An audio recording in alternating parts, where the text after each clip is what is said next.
Uh, but it was not until I experienced this version of who God wanted me to be that I was released from that shame and what happened to me and everything that came through that.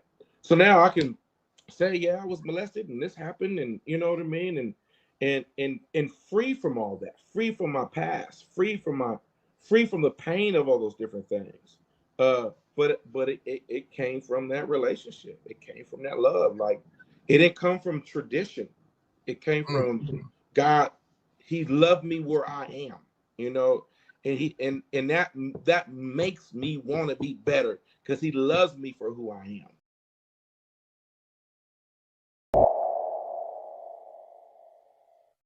The Chosen Project is a visionary saga that blends African heritage, biblical allegory, and mythic fantasy into a story of exile, revelation, and destiny.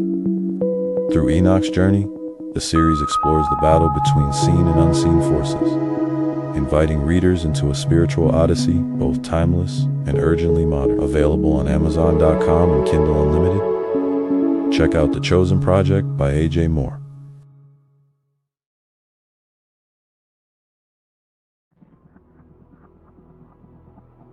Only God Can Judge Me reveals the real person behind the legend of Tupac. I'm sitting here with Devon Hodge, and Devon is the lead to my book, Only God Can Judge Me, about Tupac Shakur, because Devon is the baby from the Brendan Scott baby. Tupac's death is the dumbest shit of all time, because he died because all these guys sold him this lifestyle idea. And, shout out to Edie of the Outlaws. You know, he had a live taping of his actual podcast about the Outlaws. I got questions and I got smoke for this guy. And he seen it on the Instagram post. And so we started talking in the inbox. And so he said, hey, you got any questions? You can ask me here or you can ask me there. I said, I'll do both. So me being true Sagittarius, you know, I pulled up too. You know, so we drove all the way to Calabasas to make it happen. So, but, you know, we did talk. He said he's open to come on to the show. So maybe...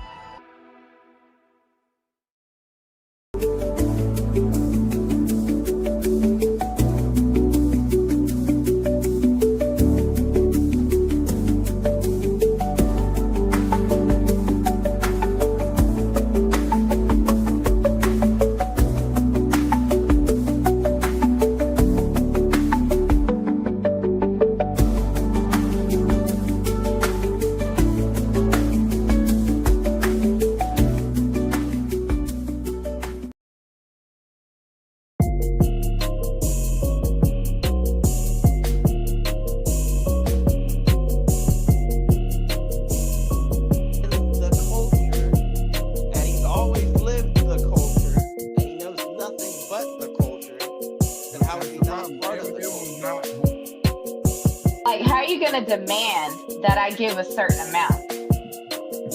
How are you going to demand that? That's crazy. To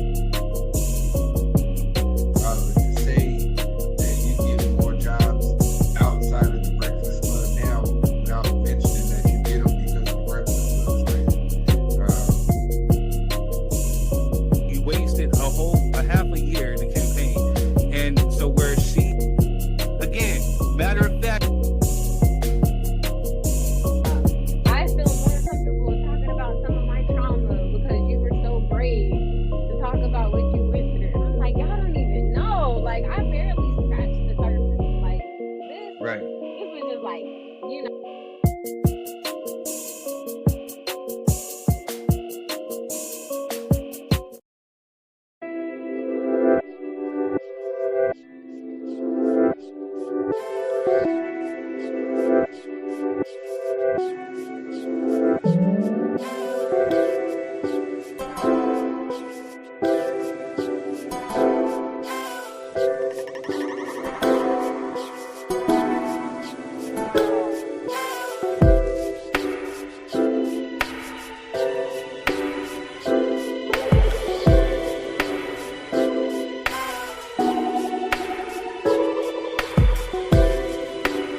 looking at me suspicious, but right now you don't pay attention to those that be trying to propose the king. Yeah, you know what I do, yeah, you can see how I swing. I can hear a thing in my headphones, but right now you can see that I'm not deaf tone. But still, I'm just really speaking. Right now, 3rd degree, do it on the weekend. Leave them leaking if they got something to say. You already know that we really don't play. Throw your hands up in the air if you a true player. If you really don't give a care, we be doing it right there. It's really not fair. Look at me, lyrical, verbal nightmare. You stare and glare. Yes, I know you wanna hate, but you can't relate. So you sit back and conversate. In the dark, we found our mark. So we about to go ahead and just let the show start. Spark up for blunt, that's not what you want. If you stepping up the 3rd, you can see I'm no punk. You can get jumped and stumped out. And right now, we about to blow. Let's go ahead and start the show. Whoa. What's good, y'all? What's good, Quez? Can you hear me?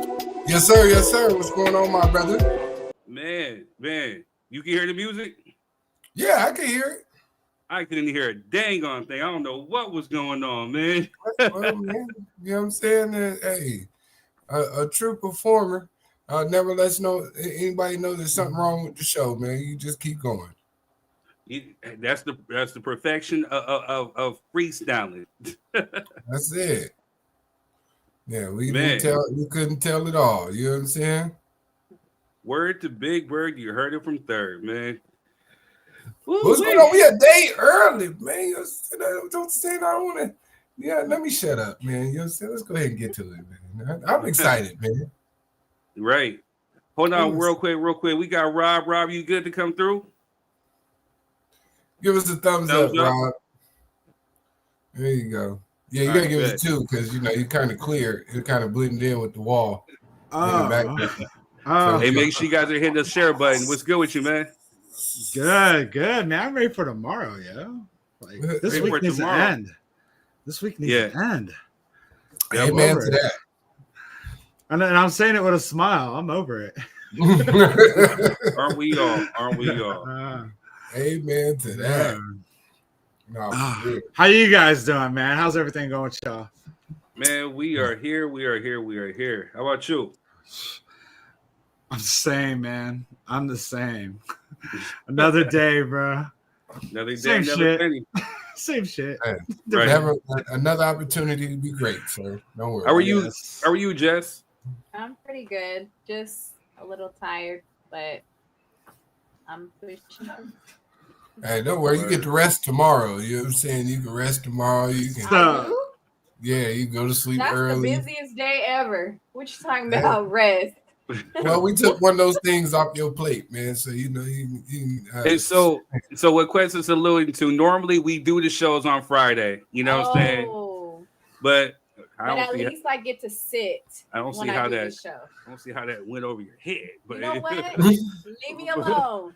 But yeah, so at least I get to sit while I do the show. Tomorrow I won't be sitting. Okay, so again, before I was so really interrupted, so we're normally here on Fridays. Normally here on Fridays, right? But because our guest, he has scheduling things going on, he wanted to do it for today. So we made an allowance. We're like, okay, cool, we'll come through today. We'll talk with you.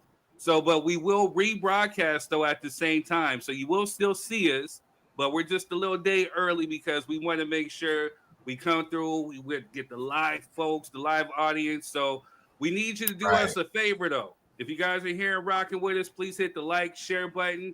You guys are on YouTube. Shout out to the YouTube folks. Make sure you guys are sharing.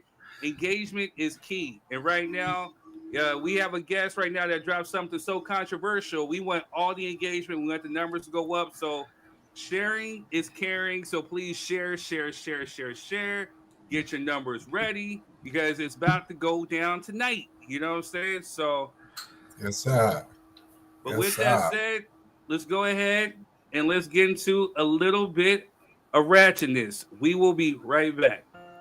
What's good, y'all? It's your boy 3rd Degree. We're back with more ratchet news. Well, some of it's ratchet, some of it's not, but we still got to speak on it. So, let's go.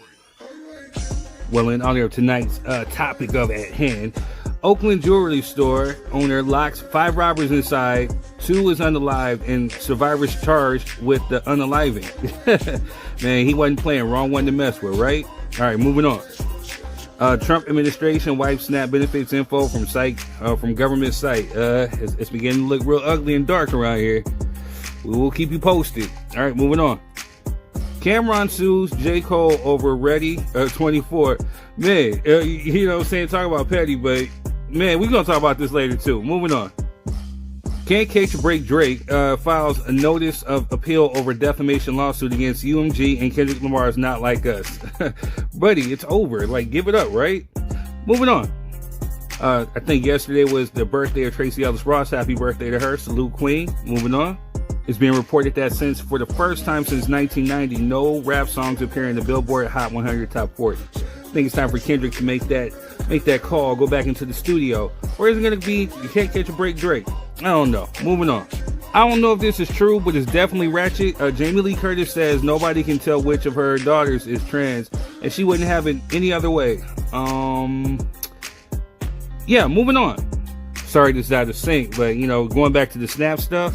Angry SNAP recipients threaten to loot if food stamp benefits are cut on November 1st. This is what I'm talking about. America's about to get dark and ugly real quick. But I said something like this would happen on the show. I'm going to clip it up and put it up later. But moving on. Trump administration reinstalls Confederate statue in Washington. I mean, are we surprised they're telling us who they are, right? Man, but you guys voted for them. Moving on. But speaking of dumb Trump, LA to Mexico flights among 13 U.S. airline routes terminated by Trump administration. What the hell is going on? Moving on. Starz has canceled its series BMF after 4 seasons. Several spin-off projects remain in development. And you know who couldn't wait to waste any time? Good old 50 Cent, man. He went to trolling Little Meech in its comedy. It's sad but funny too at the same time, man. Hope they can work out whatever it is they got going on. Moving on. It's being reported that Sonya Macy's unaliver has officially been found guilty in her unaliving. So shout out to the judicial system for finally getting something right. May he rot in jail or whatever happens to him. Who cares? Rotten piss, punk. All right, moving on. It's being reported that black women prefer effort over high incomes when dating, according to new survey. Hey, is this true or not? We'll talk about this on the future episode. All right, moving on. A truck carrying monkeys with hepatitis C, herpes, and COVID crashes in Mississippi. One still missing. So is this like the outbreak monkey? Why does this feel intentional with all the crazy stuff that's going on, right? Moving on. Oh, man. Jaylen Brown, I guess, got a haircut, went bald after he rubbed off some of his hair on the player. And Kevin Durant said, oh, that's better, so you won't be leaving stains on your opponent's jersey while playing. And Jaylen Brown clapped back, man, I'm embarrassed for you. Your hairline looks like an NFL field. Ugh. So true. All right, we're moving on. UPS just laid off 48,000 people like it's nothing. Crazy what's going on. Moving on. It's being reported that the cast of Married with Children to reunite in LA. I don't know for what, but hey, we'll see. Moving on. DeAndre Jordan was on the street 4 days ago, and you let him dunk on you? Joe Maluza in the Celtics huddle. That's talking about shade, right? Moving on. It's being reported that Young Bleed of No Limit is in the ICU after suffering medical emergency after the verses. So prayers out to him, sending healing energy up to him, and we hope you get well, King. Moving on. China now requires influencers to have university degrees to talk about money, health, or education. And flexing is now banned too. China's not playing. All right, moving on. Earlier this week, I think Jamaica and the Caribbean is still in the path of Hurricane Melissa, man. So just prayers out for them. Prayers out to the families. Hope everybody's safe, man. Just tap in, send whatever aid that you can to help. All right, moving on. NFL player saw his coach as a father figure. Years later, he learned that the man was actually his biological dad. Man, this sounds like an interesting story. All right, we will keep you posted. Moving on. It's being reported that studies show giving your girlfriend foot massages makes her love you 23% more. Hey, brother, so if you want to avoid the heat, you better start rubbing those feet. All right, moving on. New York City detective and mother of 3 is unalive while in Colombia getting a BBL. Man, prayers out to her and her family. When are y'all going to learn to just love yourself, embrace what you got, and leave the other stuff alone, y'all? You are enough. You know what I'm saying? All right, man, moving on. It's been reported that R&B singer Sammy arrested in Georgia facing child cruelty and family violence charges. Man, prayers out to that situation. Moving on. Palm Springs begins dispersing $5.9 million in reparations for Black, Latino, and Indigenous families displaced by Section 14, a neighborhood the city burned in Bulldales. Man, talking about Palm Springs getting it right, so maybe the rest of California can get it right. Maybe the rest of these other states. Reparations, man.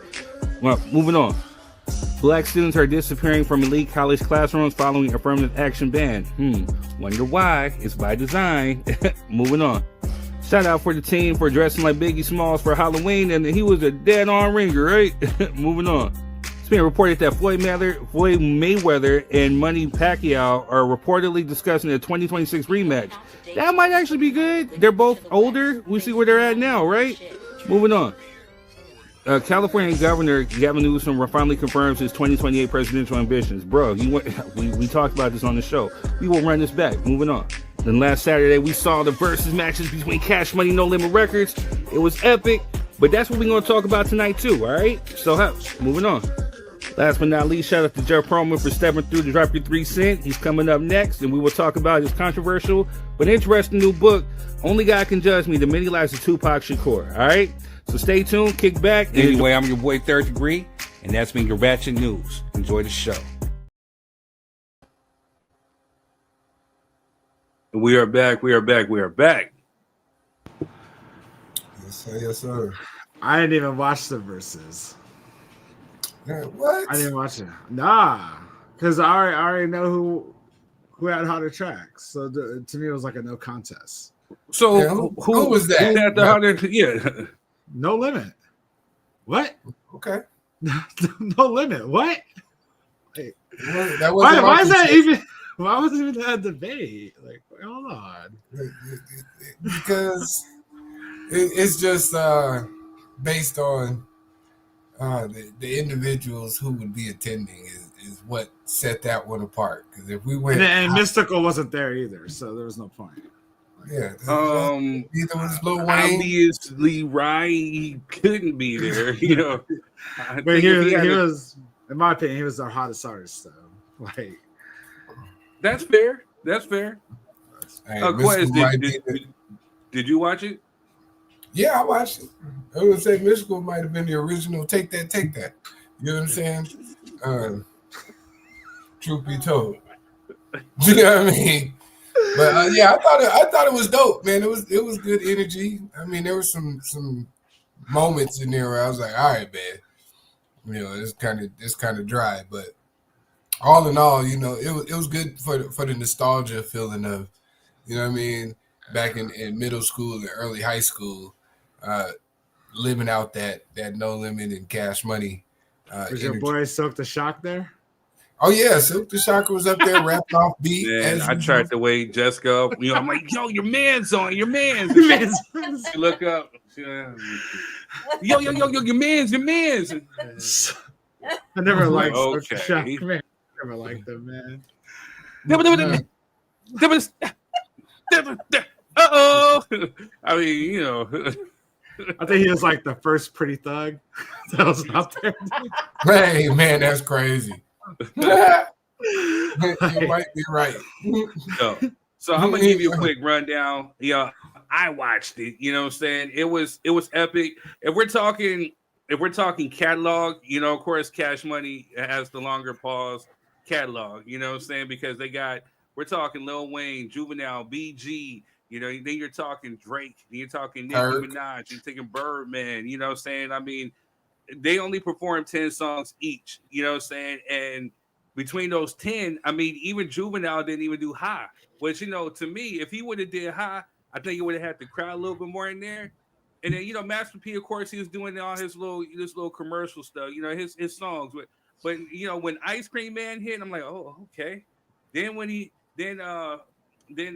with Young Bleed, you know what I'm saying? How you do that there? I'm like, oh, yeah, okay, all right. Then it was the mic drop. The mic drop was about it. You know, when he told Birdman, like, yeah, you may have started all this stunting and then all that, but I was uptown too. And I started, and when that beat kicked in, it was like rap. It was a rap. Hey, Then wind the him up. cherry on top was Snoop. Snoop came through and he understood the assignment. And then on top of that, he said he didn't need no track, he didn't need no vocals, he didn't need nothing. All he needed was his mic. And he went up there and ripped it a cappella. It was a mic drop, So yeah, No Limit won that one hands down, man. I think they need to do a rematch somewhere, maybe. Maybe Lil Wayne could find it within his schedule. Hopefully everything was all right with him, but hopefully maybe he can come through and lend them a hand. Yeah, but you gotta look at. I mean, I thought Lil Wayne blew up after Cash Money. He kind of that's did. all. That's kind of like him and Drake and all Nicki. They're all Young Money. But still, if you understand dynamics, it was Young Money / Cash Money / Universal. So they were still being funded by Birdman. You know what I'm saying? So, I mean, that was what their whole little blow up was about anyway. But single-handedly, Lil Wayne, Carter 1, Carter 2, this was here, Carter 3, out of here. You know what I'm saying? And he was just mixtape after mixtape. He put Cash Money on his back. Because after a while, I mean, Juvenile was their hottest artist till Lil Wayne opened his mouth. So for me, I couldn't really stand Lil Wayne. Maybe it was the voice or the simplistic rhymes at the time, the bling bling. I was Juvie, BG. Cash Money as an Army, but he had Navy. He had like a different style that was just hot. But for me, definitely Juvie's actual real spitter. And then when he did Slow Motion, that was another mic drop. But the two that really stood out was Mia X. Shout out to Mia X and Juvenile.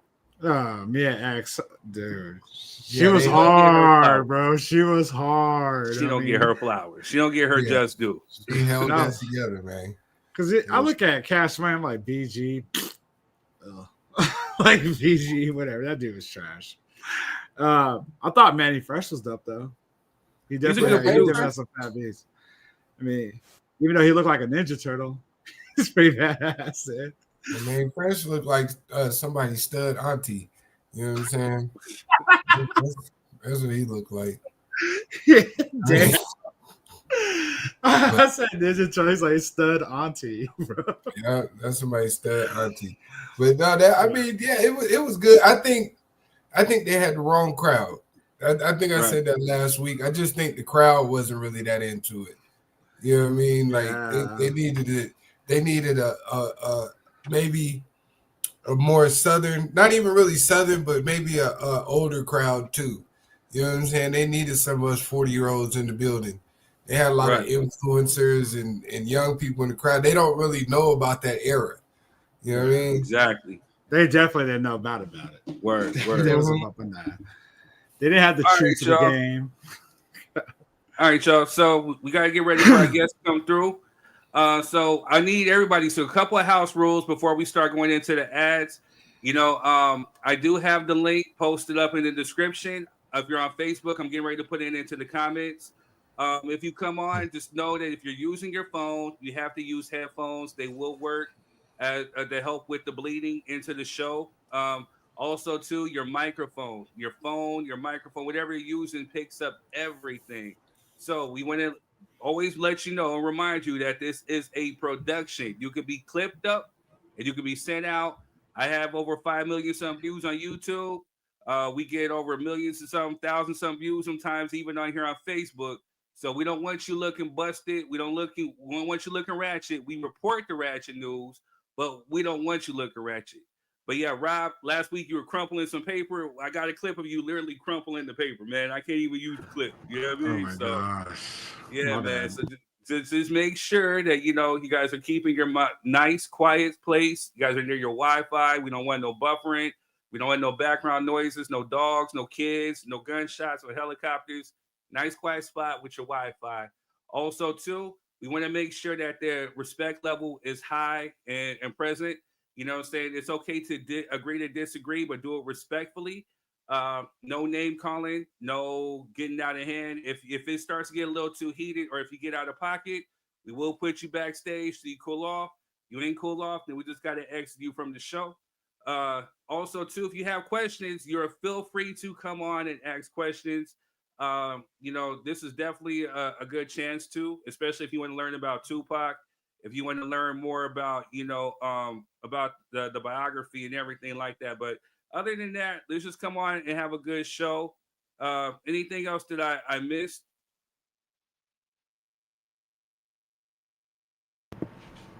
Not that I know of. We're good. No, sorry, Bob. You covered all the bases, man. And shouts out to the people who can't control the helicopters and the gunshots around their house. You still welcome up here. You know what I'm saying? Just make sure you duck and get inside, man. We want to make sure you're safe first.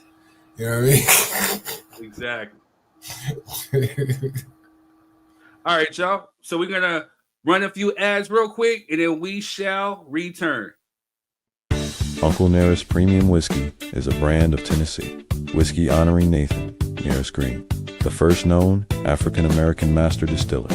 The Nearest Green Distillery, located in Shelbyville, Tennessee, is the world's first distillery named after an African-American. Green is credited with perfecting the Lincoln County process, a charcoal mellowing method that defines Tennessee whiskey's smoothness. Get your bottle today. The Chosen Project is a visionary saga that blends African heritage, biblical allegory, and mythic fantasy into a story of exile, revelation, and destiny. Through Enoch's journey, the series explores the battle between seen and unseen forces, inviting readers into a spiritual odyssey, both timeless and urgently modern. Available on Amazon.com and Kindle Unlimited. Check out The Chosen Project by A.J. Moore. This soul food spot is a hidden gem in San Bernardino. With $10, you get a full plate and they do not hold back. It's a family-ran spot and they make you feel right at home with the crispy fried chicken that's juicy, mac and cheese and collard greens that slap, and their crispy fried fish. When you pair it with the yams and the potato salad, it's game over. Top it with the dessert, all homemade. The food hits, the prices are beyond fair, and the hospitality is great. All at Melba's Soul Food Kitchen in San Bernardino.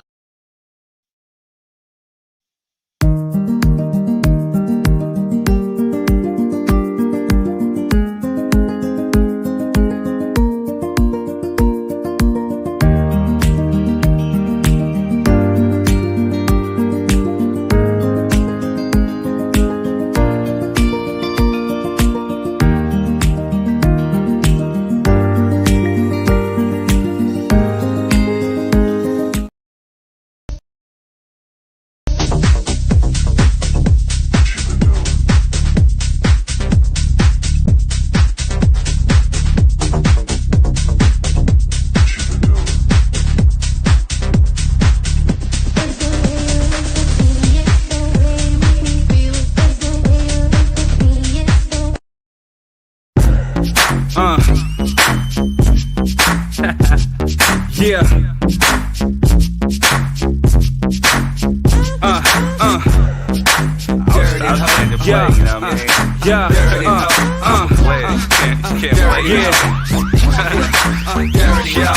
You're wasting time. All right, y'all. We are back. Man, you're muted, sir. Sound like you dropping some fire. But no. Fred sound like you dropping some fire, but he's muted. Oh. Yeah, he's muted. Yeah, Quez, I was talking shit.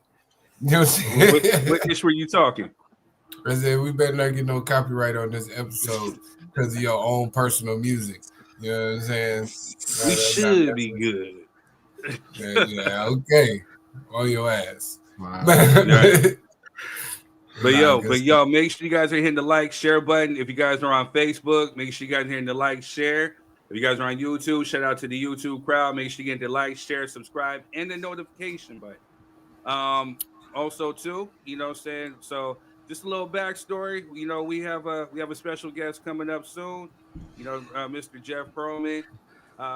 You know what I'm saying? He definitely is a cool dude. You know, here goes a little backstory of just a little bit of how we kind of came to this right here. Only God Can Judge Me reveals the real person behind the legend of Tupac. Keith Murphy reports that Jeff Pearlman, who's best known for his sports biographies, is stepping into new territory with a book about rapper Tupac Shakur. It features more than 650 interviews and never-before-seen love letters written by a teenage Tupac that show a more romantic and vulnerable side of him. Pearlman digs into the rapper's complicated upbringing and his relationship with his mother, former Black Panther leader Afeni Shakur. Pearlman also breaks down long-standing conspiracy theories surrounding his 1996 murder, pointing to new details and first-hand accounts. The result is a raw portrait of an artist whose impact stretched far beyond music and whose story still defines a generation.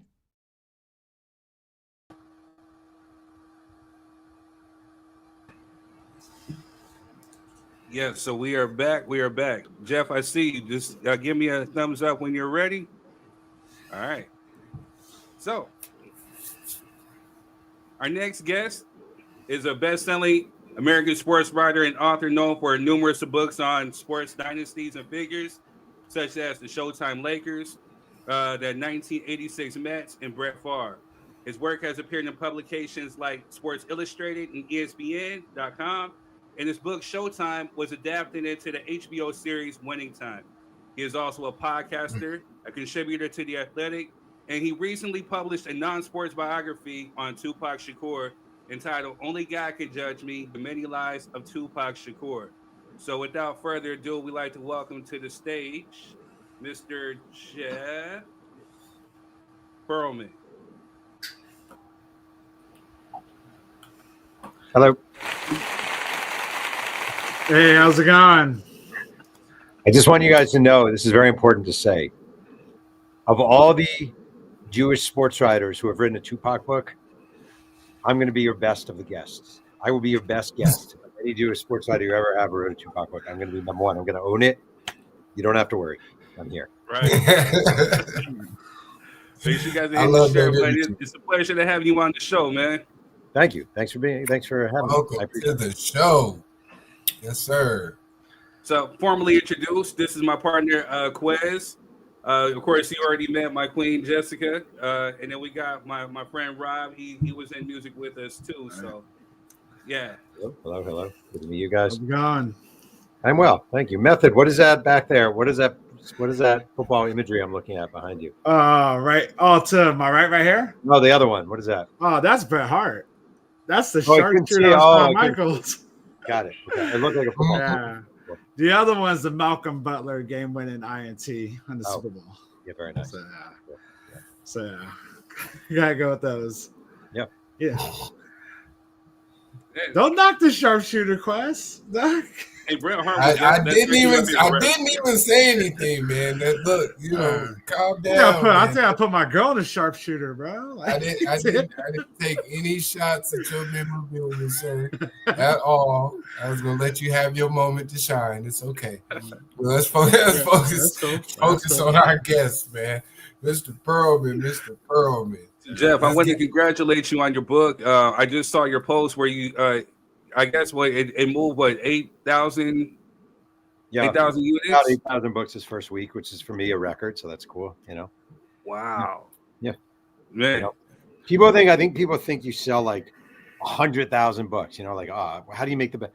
It's not like that. Books are a very, it's a $30 product. So it's not just like you're giving them away, and it's expensive. When we live in this age of digital, so it's a lot harder than it used to be. Sincerely, to sell books. So you do what you can.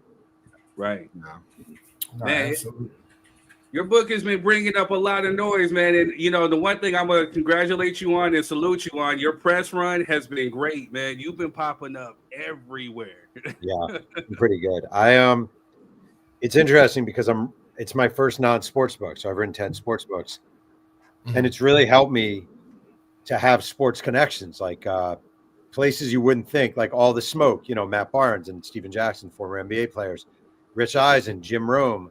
A lot of sports people had me on to talk about Tupac, the NFL Network, and that really has helped me a lot because I don't have amazing hip hop connections in the same way, hip hop media. I don't know Sway, I don't know Charlemagne. So I've had to rely on a little unorthodox approach to promoting it, which is talking Tupac on sports TV. It's been okay. Right. Yeah.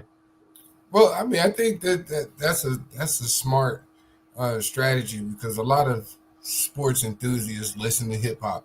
It's kind of intertwined, in that regard, as far as NBA and NFL and stuff like that, Sports Center, a lot of those individuals kind of lead into the hip hop genre as well. So I think that's a great strategy, man, without having those extra connections in the hip hop world per se. But going on those platforms kind of probably opened up a lot of people to pay attention to the book release.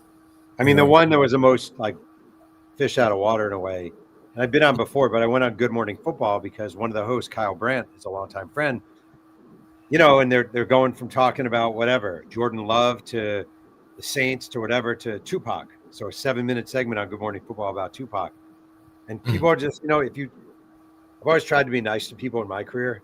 And I think if people remember you, if you treat them well and if you're kind to them and if you give them help when they need it. And I was a sports guy who wasn't writing about sports, who needed help. And, people in sports helped me out. So it's been cool. That's awesome. So what would you say was your favorite book, your sports book that you've written thus far? So the book that I enjoyed the most, I wrote a book about an old football league called the USFL. And the USFL was a spring rival to the NFL in the early 1980s. Donald Trump ruined it. There was this league with a lot of famous NFL players: Jim Kelly, Steve Young, Doug Flutie, Herschel Walker. Yeah. My agent originally said nobody wants a USFL book. And that book actually made the New York Times bestseller list. So sometimes when you do something and everyone says you shouldn't do it, it feels really good when you accomplish something. So that was probably the Tupac book is probably my favorite book I've written, but the USFL book was probably before that the most satisfying. Right. Go ahead. Go ahead. No, go ahead. Finish that one. I got a question when you're done. No, go ahead. I was just going to ask, just relatively, what kind of drove you into venturing off of the sports theme and jumping over to Tupac specifically. Like, you didn't even jump to like hip hop per se. You just jumped straight to Tupac, which is kind of anomaly in himself, especially after listening to and reading the book, right? What drove you to that path specifically? It's actually a funny question, because if you think about it, I would have been wise like going in the kiddie pool first and maybe doing the Young MC book, right? Or the Young MC or the De La Soul book, just something like, because Tupac is such a heavy category. Hip hop fans, and in particular Tupac fans, obviously they're not just fans of his, they are guardians of his. I think people view themselves as guardians. The same.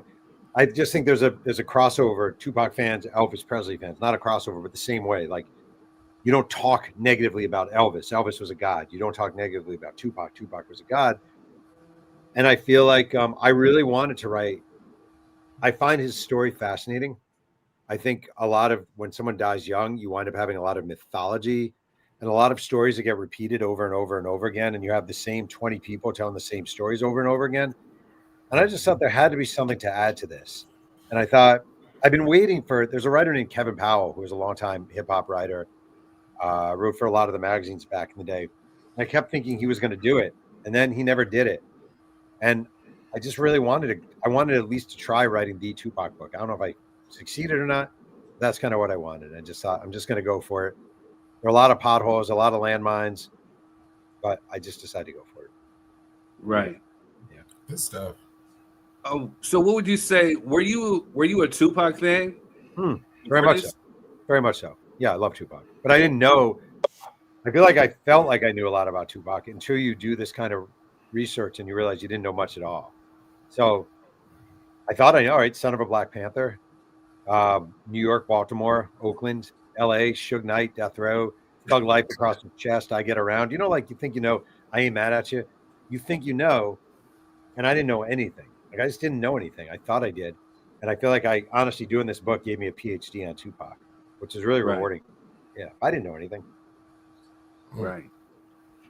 So backstory, folks. So pretty much, I'm a Tupac enthusiast. So is Jessica.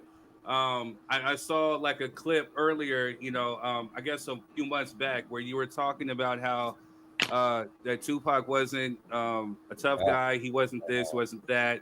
And, that caused up a stir. And I, from then on, I'm like, man, who is this guy? So when as the book release was getting closer, I saw that you doing some press runs, and I saw that you were doing an interview with Edie Amin of the Outlaws. Yeah. So he said, hey, if you guys want to come to the live taping, I immediately said, hey, well, I got questions and I got smoke for this guy. And sure enough, Jeff hit me with a friend request and the message alert saying, hey, got any questions? You can ask me here or there. So I'm like, you know what? I'll do both. Yeah. So I pulled up, we talked, and I wanted to have some animosity towards you, man, but you were so cool, so humble, you know what I'm saying? And I really appreciate that about you. And one of the things I appreciate about you is that you took back those comments that you said earlier and you apologized right there to Edie. How was that for you? It's funny. We live in a society. I don't know where this happened. I don't know where it came from. Maybe Trump, to be honest with you, where no one ever apologizes for anything. No one ever apologizes for anything. No one ever admits they're wrong. It's a sign of weakness if you admit you're wrong. It's soft, whatever. It spans all. I think it spans politics and culture and color and ethnicity. It's a sign of weakness if you admit you're wrong. I was on that podcast. I sounded like an asshole. Like, I just did. It was stupid. It was just stupid and ill-advised. And what are you going to do? What? I deserve to be asked about it. I thought you asked some very pointed and questions that were kind of terrifying, but kind of legitimately fair. No, for real. Those are the kind of things. The thing is this: if you're going to write a book and you got to put yourself out there, people are going to ask you tough questions, and they should ask you tough questions. And I deserve to be asked about that. It was the funny thing is, honest to God, it was in the middle of a 2.5-hour interview, right? I did not think of it again. Just didn't think of it. It was like me just going blah, blah, blah, blah. And when I saw it get clipped and go viral, and I started getting the death threats, I was like, I did not see this coming. And in a lot of ways, I may have said this on Easy's show. I don't remember.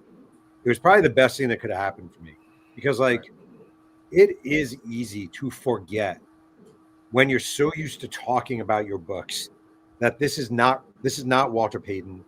This is not Brett Favre. This is none of those people. This is a iconic figure, not just in sports, not just because he was great at a sport, but a symbolic figure for many, many, in particular, Black men and women who viewed him as a sort of cultural icon. And to just be flip about it and just be like, oh, he couldn't shoot me, blah, blah, blah. It was just stupid. It was just base level stupidity. And I'm glad it happened, even though it sucks. Because I think there was an odd there. If it hadn't happened then, maybe it would have happened now. Maybe I would have been flip about it now with the book coming out. Better get out of your system, get smacked around, deservedly so, and deal with it. So right. Yeah. Like I said, you have not ran from no smoke. You taken accountability for statements, for certain things, and so I can definitely appreciate that character about you. I just want to say, I remember at Edie's thing, they were like, anyone have any questions? And you go, I have a question. And I was like, oh no. It wasn't like you weren't smiling. You were just like, I have a question. And I'm like, oh, I know you do. But it was fair. You guys were fair, totally fair. So, right. Yeah. No, I think that was a great perspective on somebody who goes into something of this capacity. Like you are talking about somebody who's a cultural giant, right? And I've never written a book, me say personally. I've done some things. I've said some things, even here on this show, that I've had to go back and apologize for maybe the next week or a few weeks later, after reflection and seeing it in real time. So you're right. Not a lot of people have the capacity to realize their mistake and come back and address it and move forward from there genuinely, right? Like, not because, I might get canceled, so let me just throw out a fake statement, have my publicist write something up, and put it out there on Instagram. It definitely speaks to the measure of a man who can realize his faults, address them, apologize, and do them sincerely, and move forward from that standpoint. So I can appreciate that, even though I wasn't there to hit you with the hardcore press like third, in the audience. You know what I'm saying? But I will say one thing, and it's kind of about that and kind of not. One thing I really hate about this society we live in now I feel like everyone is waiting for you to screw up so they can post it on social media. And I don't even just mean, I'm not even talking about me, like the woman at the baseball game who stole the kid's baseball. Like, I would say, like, that was horrible. That looked horrible. I was like, oh my God, this horrible woman. For all we know, she found out her husband was dying 20 minutes before that game. You know what I mean? Or for all we know, she's mentally ill and she had some moment. I do hate this about society. It's not about me. I deserved it, whatever. But we do like, and people don't actually think, I don't think people actually want an apology. I think people just want to shit all over you. And it's something really awful that has been cast upon us by these things all the time, 24 hours a day. We've just gotten really mean. We've just gotten mean, and the ability to dialogue, even like a show like this, just to talk. Nobody wants that anymore. They just want to yell at people. It drives me freaking crazy. Anyway, there's my tangent. No, that's a great point right there. That's a great point. I have a question is when you're in the process of writing this book, when you're doing your research and everything else, like putting all your notes together, going through your process, how long did that take before you actually started sitting down writing? So it was about 2.5 years of just research. So for 2.5 years, you're traveling, you're writing, you're recording, you're gathering, you're building up a database. You know, like I might have said during that talk, I'm really big into yearbooks. So yearbooks are really important. Right. So like just tracking down the different yearbooks. So Tupac, you know, he was at Roland Park Middle School. I found an old middle school yearbook for him from somewhere. He was at Dunbar High School freshman year. I had a friend who lived near Baltimore. He went to Dunbar, sent me photographs of every page of the yearbook. Baltimore School for the Arts, 2 years, get those 2 yearbooks. Tam High School senior year, get the yearbook. Then you make a Word file for every single person, all the yearbooks. Then you start reaching out to them. And it's just a massive, massive, overwhelming for me undertaking. Also, I use this website called newspapers.com. You pay for a subscription, and it's awesome. I highly recommend this. It costs like $100 a year. It's the best $100 you'll ever spend. Newspapers.com. Right. And I build up. I go day by day, literally day by day, birth to death through Tupac's life, looking for articles about him, his mom, his sister, and trying to build this. Really, what winds up being like 10,000 pages of notes. And then you go through it, and maybe there's one night in 1991, Tupac went roller skating with a girl from whatever, Bethesda. Her name was Becky. All right, I'm going to call Becky. And you just go through it and you build up this huge database of people and a chronology of life. It's a great way to make a living, but it's not easy, I guess. And not meant to be. So you did like a real thorough investigation. Like just going through. That's what it sounds like. I mean, honestly, because that's one thing that I was looking at when Third was talking about the book. I was like, how can a man who I never heard of that's ever been around this guy can just write a book about this guy? So, and it's cool that you're explaining the process and how it went and everything else. Because, you know, honestly, that sounds like some pretty good investigative work. And I want to know what's going to separate your book from your biography to so many that got put out there from people who are actually close to him or people who are part of his entourage that put those out. Well, I'll give you a good example. Honestly, to me, this is like a good example. Okay. I think Third heard me talk about, I think you guys heard me talk about this. Like Tupac has a headstone, a gravestone in Lumberton, North Carolina. And I didn't know this until I went. Lumberton is where his mom, Athenia, is from. And I went to Lumberton and received a tour of her old house. And the person who gave me the tour showed me the headstone. And it turns out some of Tupac's ashes were buried on this property in Lumberton, North Carolina. Now, to me, it's kind of a big deal. You're writing a book about someone. I always say, like, imagine if Marilyn Monroe was buried in, like, the back of a supermarket. You know what I mean? Or, like, what's Kurt Cobain is just buried in your yard. You know, like, that's literally the equivalent of this. In a yard, at a house, in Lumberton, North Carolina. Oh, there's Tupac's grave that nobody knows about. So, that's wild. Go ahead. I'm sorry. No, I said that's wild. Like I never heard about that at all. Yeah, actually, right. I didn't know about that. Ah, you're the one. How'd you know about it? It was actually published in XXL. His mom did an interview, and of course we knew. I think she spoke about spreading some of his ashes in the Pacific in Malibu. Yeah. I think some got spread. I think in like South Africa, and I think she put some or the rest in that plot in Lumberton, North Carolina.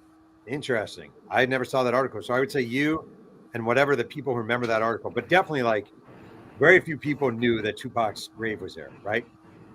This is a difference. This is where I think like you can make a difference. Like 2 years ago, the Shakur estate, had a writer do a book about Tupac.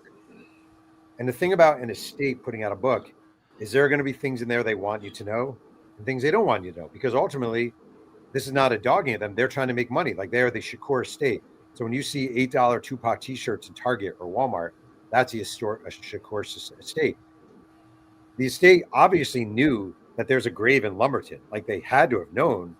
They own the house, literally own the abandoned house, but it wasn't in the book. It just wasn't there. So you're writing a book about an iconic, all-time iconic, important figure in American history, and you knowingly don't include where he's buried.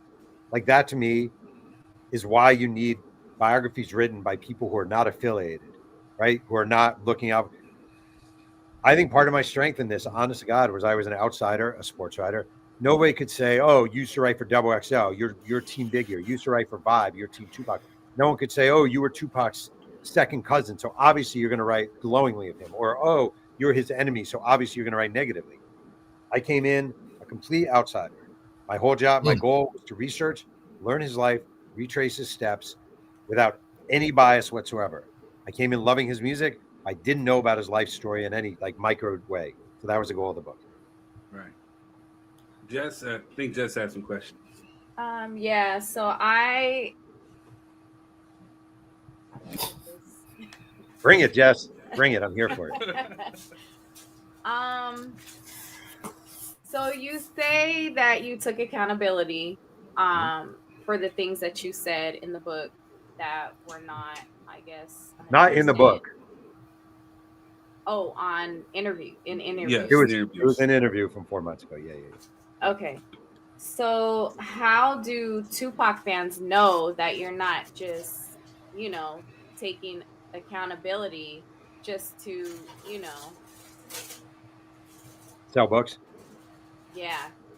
I mean, I can't I think the only thing I can ask is, and I always say, like, take it out from the library if you want, like, so you don't have to pay for it. I don't care. Like, the only thing I can say is read the book and see if this person put in the work and the effort. I can't, if someone I would understand someone being like, "Oh, he's just saying that because blah, blah, blah." Like, I get it. Like, we all do that. I'm sure everyone does that. Read the book. If you think the book is trash and you think this is a guy who was lazy and flippant and was dismissive of Tupac's legacy, then you have there's a great argument to make that I'm just full of shit. I also think, honest to God, I really do mean this. If you look at my track record as a journalist, you won't find a lot of like I have a track record as an not even pretty, like as an honest, straightforward, hard reporting journalist. I do. Like, I've been doing this a long time. Like, I don't know what else I can say. Like, I try my best, right. But if people are going to say, "Well, that was too much for me, what you said," don't read the book then. I can't force you to do it. I'm not saying you particularly. I'm just saying anyone. Like, I can't. Just try your best in life, That's all you can do. Well, with me, I'm a little bit close to this because, like I told you when we met at Edie's show, I knew people who knew Tupac. For me, Tupac was an inspiration. My favorite rapper, I studied my pops, shout out to him, told me that if you ever want to be great, you have to study the greats. And the first thing he ever did was put like a magazine and a book in my hands and told me to read. So anything about Tupac, I read thoroughly. I watched countless documentaries, DVDs, interviews and stuff, because I wanted to try to get inside his mind as to how he created. So, and even so much to the fact that, I knew Frank, who worked on the documentary and the book, Frank Alexander, Johnny J, I'm cool with Tracy Robinson. Who else? A few other folks, Adrian Gregory, so I know a few people, and I've done some projects in his name. So I definitely felt like, I'm one of these Tupac diehards that, definitely that take him serious. And the thing I could say about your book, and this is just me giving a different perspective, is that, it's good to get an outside perspective because you interview people in there like Set Shakur, who I don't even think for the official biography that got put out by the estate, she didn't interview with them. Correct. You have Yasmin Fula, which is Yaki Gaddafi's mom, in there, and she spoke. So I can definitely appreciate the other perspective that you brought to the table. The thing that I disliked about it was that, because some of these news outlets, just like what you said, they find certain things to be salacious and they take the salacious things from your book and they make it seem as if you're just actually just dogging them out. So like this, for example, this right here, actually, so I guess this was on hiphop.com. It said Tupac Shakur wore skirt with pom poms and kids' boys, claims new biography. Is there any truth to that, or are they just embellishing? All right, I'll tell you exactly. First of all, that headline sums up everything I hate about modern media and clickbait media. Okay, Tupac is a senior in high school at TAM. It is Spirit Day at TAM, goofing around. He puts on a cheerleader skirt and pretends to be a cheerleader, goofing around on Spirit Day at TAM. So yes, like there is quote unquote truth that he wore a cheerleader skirt.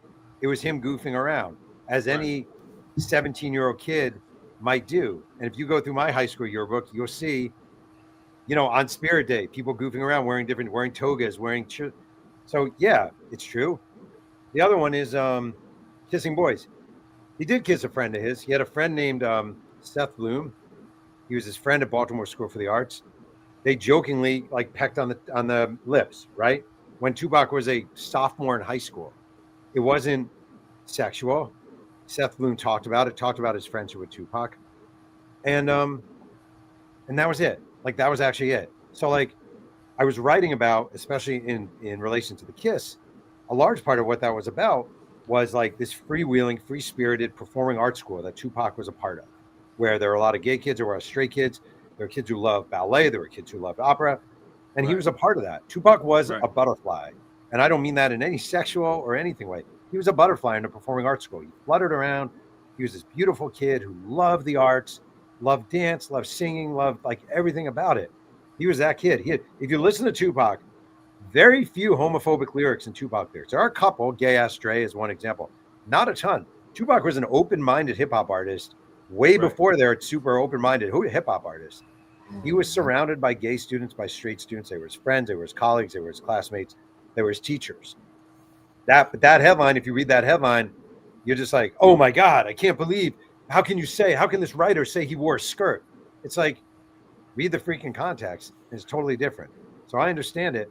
And I could say I just don't think, I'm not writing a book thinking about how all hip hop is going to write headlines off of it. I'm just not. I'm not going to allow myself to do that. Right. I don't care if it hurts me or not. I'm not doing that.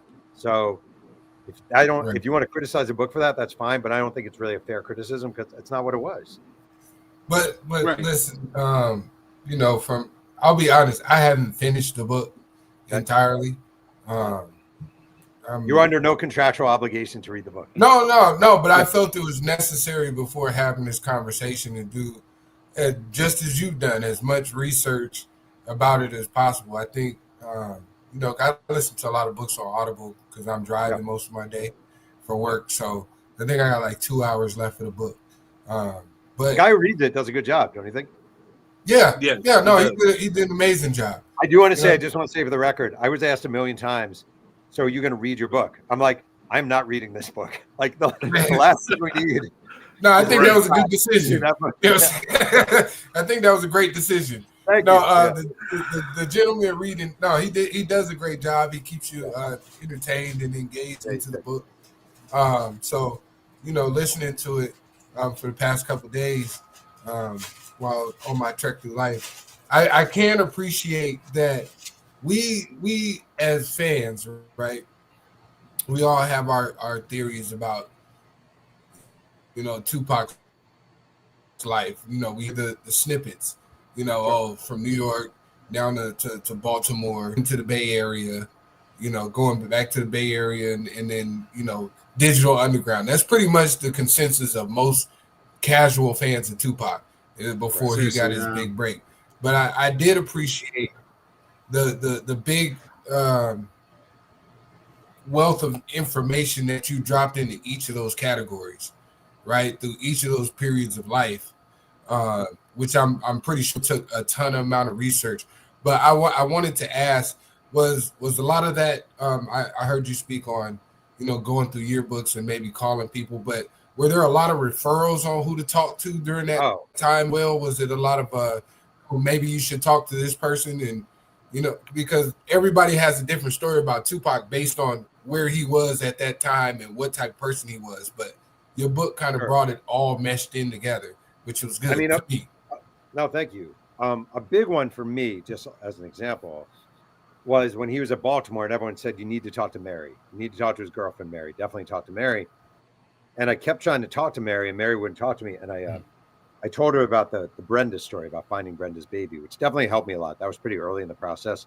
And it gave me some kind of authenticity, because it was like, whoa, you did what? And also it helped that I had a book become a TV show on HBO that was on at the time called Winning Time. That helped me a lot too, just with authenticity. Right. So this woman, Mary, she finally talked to me, and she was Tupac's girlfriend when he was a sophomore at Baltimore School for the Arts. White girl, communist parents who loved Tupac, just loved Tupac, because Tupac's Black Panther ethos, their communist ethos really merged together. And Tupac started going to communist meetings, party meetings with the Baldridge family. And Mary lives in Nebraska now. And she said, my mom recently found about 150 letters that Tupac wrote me under the bed. And if you come out to Nebraska, I'll show you the letters. I didn't even know Mary was a girlfriend until someone told me Mary was a girlfriend.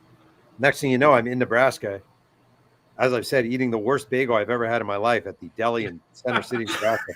They microwave the bagels in Nebraska. I'm just saying, I'm a Jewish guy from New York. You cannot microwave bagels. No. Right. Exactly. It's a big no. So, but she has these letters, and they're these beautiful letters written by Tupac in his beautiful penmanship from when he was a young guy, 16 years old, how much he loves her, how much he needs her, how much he wants to hold her, have sex with her, but also how miserable he is at home, how hard his mom is, how much he loves his mom but hates his mom, how he needs to get out, how he's going to be homeless tomorrow. Him and the different music he loved. Like, it's weird, right? Randy Travis, Everything But the Girl, Don McLean, Kate Bush and Peter Gabriel. Also, LL Cool J and Run DMC. Like, he was this amazing collection of influences, which is really interesting because, like, this is one thing, maybe as an outsider to hip hop, you don't realize how diverse the musical landscape of hip hop artists are. Like, these are not people just listening to hip hop. Like, I guarantee you, LL Cool J has a very strong knowledge of Barbra Streisand and Hall & Oates and whatever. And Tupac had that too, because you're taking it all and you're not only sampling it, but you're getting ideas from it. And I just think, like, if I hadn't gotten to Mary, I wouldn't have seen the mixtapes. I wouldn't have read the love letters. And it gave me a really good idea of how beautiful of a writer he was at a very young age. So that was like someone leading me to Nebraska, reading letters by Tupac that no one had seen before. That was very big for me. Yeah, he was a big Kiss fan also. Oh, he did like that's just, yeah. And he, you guys know this at the Grammy Awards. I love this moment. It's Tupac had a prison. The reunited first time in makeup members of Kiss. So Gene Simmons, Paul Stanley, Ace Peter, right, on the stage in Los Angeles, presenting best rock album by a group or duo to Hootie and the Blowfish. So there's this moment in time when on the same stage, the four members of Kiss, Tupac, Darius Rucker, all on the same stage. I love the weirdness of that. I interviewed the drummer from Hootie, and he was telling, in the same way, the drummer from Hootie, this guy Jim Sonnenfeld, I interviewed him about that moment, and he said, you wouldn't think this. He's like, but we loved Tupac. We were listening to Poor Righteous Teachers and Tupac and Tribe Called Quest all the time on our bus rides from place to place. So, music is music, and there's this like crossover love. Tupac loved Kiss. Kiss loved Hootie and the Blowfish. Hootie and the Blowfish loved Tupac. Big swirl of music love. It's cool. That's awesome how that works. Totally. That's awesome. Right. Yeah. Another thing. I'm sorry. Another thing in your book that you definitely broke headlines with was, the infectious song "Brenda's Got a Baby." Oh yeah. What thoughts or what possessed you to think like, hey, I want to try to find the baby or see if I can pinpoint or find who this baby is that he is referring to? I just want to say I was on a show the other day, and it was me. And there were three other hosts, and they were all black men in their probably 30s. And the one guy goes, Only a white guy would think to look for Brenda's baby. And I thought, I don't actually think so. I don't think so. I don't, though. I just think it's a journalistic way of thinking. I think it's only a journalist, like only someone who has covered sports for a long time at Sports Illustrated, right? And the idea was always make the extra call, always make the extra call, always make the extra call. I just thought it was funny when he said that, because I know plenty of experienced Black sports journalists who do the exact same thing, because it's kind of how our brains are trained. Search, search, search. Find something unique, find something different. I love the song Brenda's Got a Baby. I think it's an incredibly important song in the Tupac catalog. It's his first big hit. I knew the story because Omar Epps had talked about it. I knew the story about Tupac reading this article. I found the article in the Daily News. In 1991, it was called Cries in the Night. It was about a 12-year-old girl being raped by her cousin, giving the birth to the baby on the bathroom floor. And I thought it would be amazing if we could find the baby. And I work with a genealogist who's a wizard. And she found a number one day for this guy named Davon Hodge. I go out to Las Vegas to meet him. He's the baby. Long story short, we then tracked down the mom who threw him down the trash heap, who he hasn't seen, and they reunited in Las Vegas. And it was this crazy journalistic moment for me, really powered by a great genealogist who's really good at finding people. Right. So the question I want to ask, though, and it's an amazing story. How do we know for certain that this is the Brenda? How do we know for certain this is the baby? All right. So, number one, the times completely matched up. So the time period matched up completely. Number two, there's a Noble Drew Ali housing unit. The baby was born on this date. This baby, verified by birth certificate, date of birth, time of birth, was the baby born in, literally, not in the hospital, in the Noble Drew Ali housing unit. So you can match everything, and there's only literally one possibility, and it was this kid. Plus, when he did go back to Brooklyn, a lot of his relatives are like, do you know who you are? I'm just saying as an additive. He's like, I'm a baby who blah, blah, blah. They're like, we're pretty sure you're the baby from Brenda's Got a Baby, because the details of the song, they match with it and the time period. But the main thing is he's literally the only baby born on that day, on that time, not in the nearby hospital, but in the Noble Drew Ali housing unit in Brooklyn, New York. Right. That's amazing. Yeah. Well, that's a detail you need to prove that right. You know what I'm saying? There's only one. Word two. If twins were born on that day, I'd be in trouble. You might have a good question. Absolutely. Absolutely. No, I do think that's dope, and that's a noble cause, man, to be able to flush that out, and just work with genealogists. Outside of the genealogists, what was your other challenges in creating that, or was it strictly down to the genealogy? Because in the book, that's what it seemed like. You just contacted her, hey, this is what I need. She worked it out, found the information, called you back, and this is what we got. Well, I mean, number one, you have to convince a 33-year-old man who's been through a ton of trauma in his own life to sort of open up to you and trust you.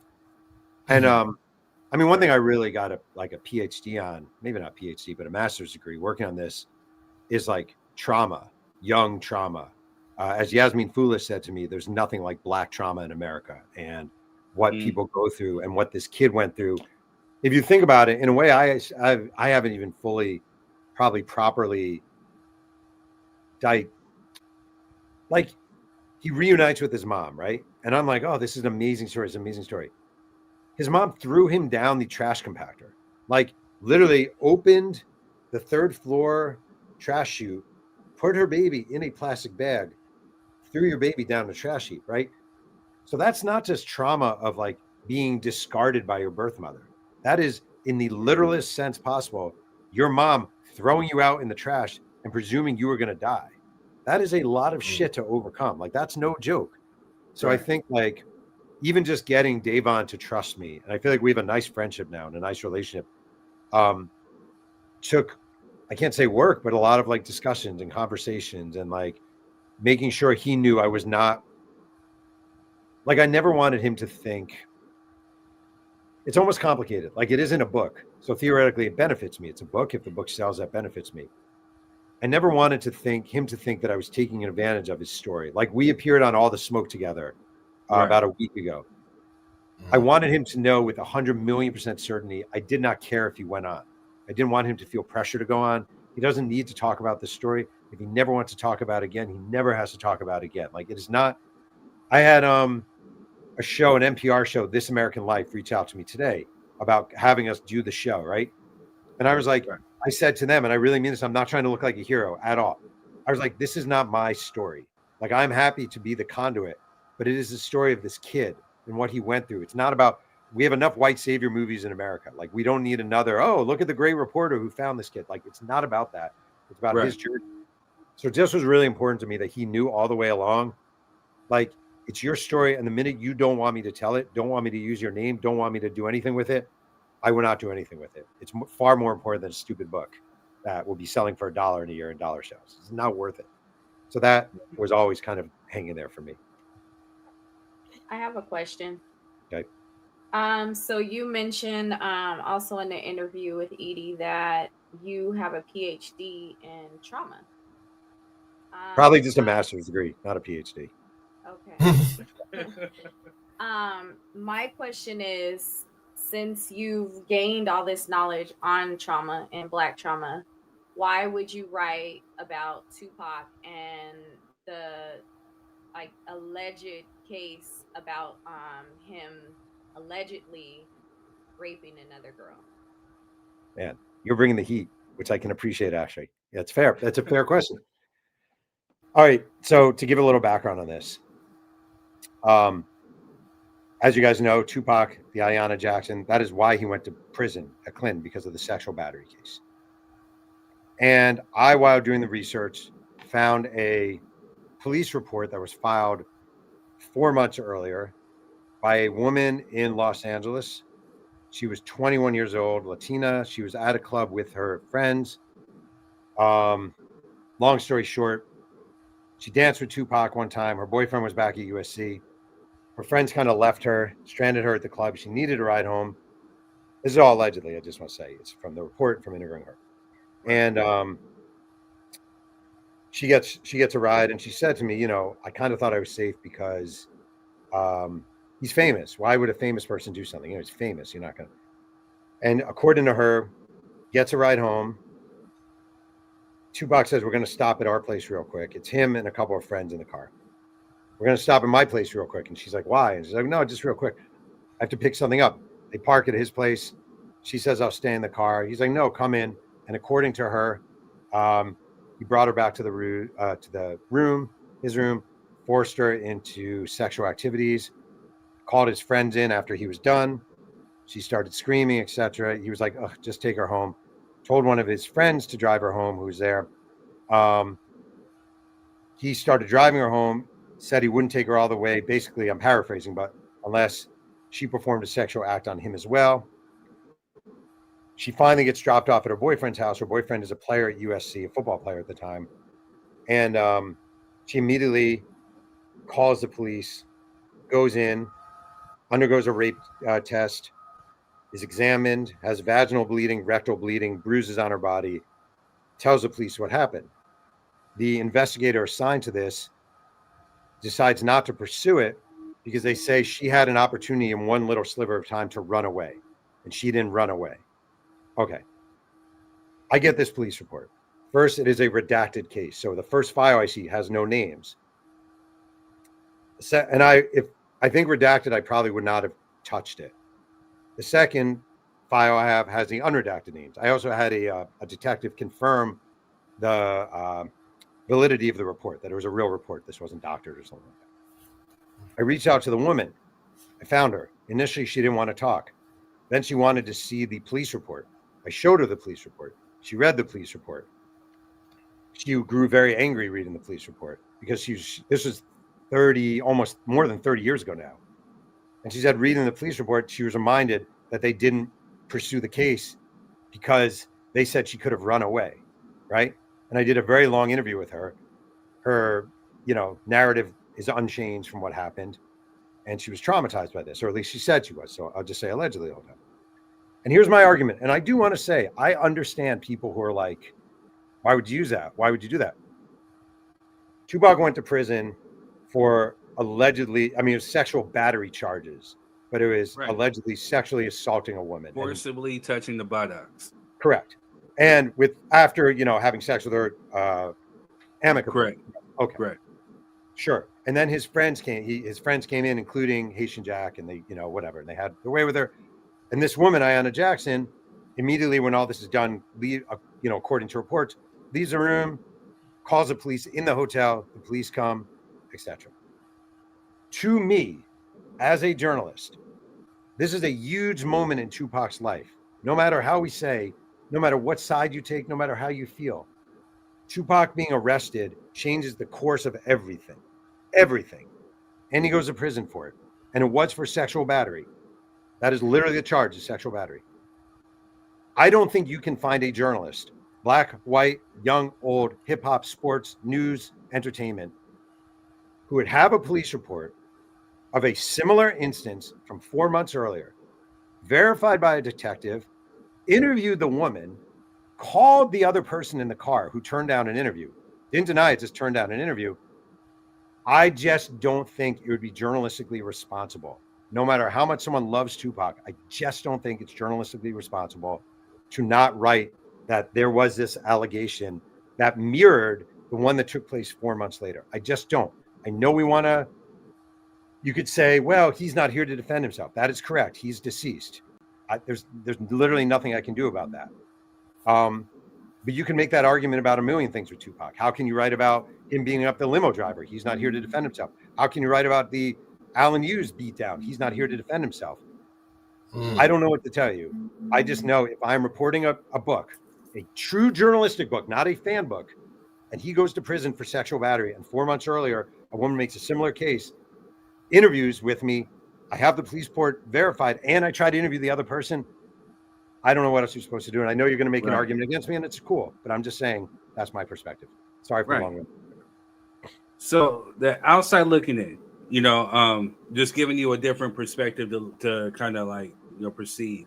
Yep. It would be a thing of, okay, so if you look at both cases,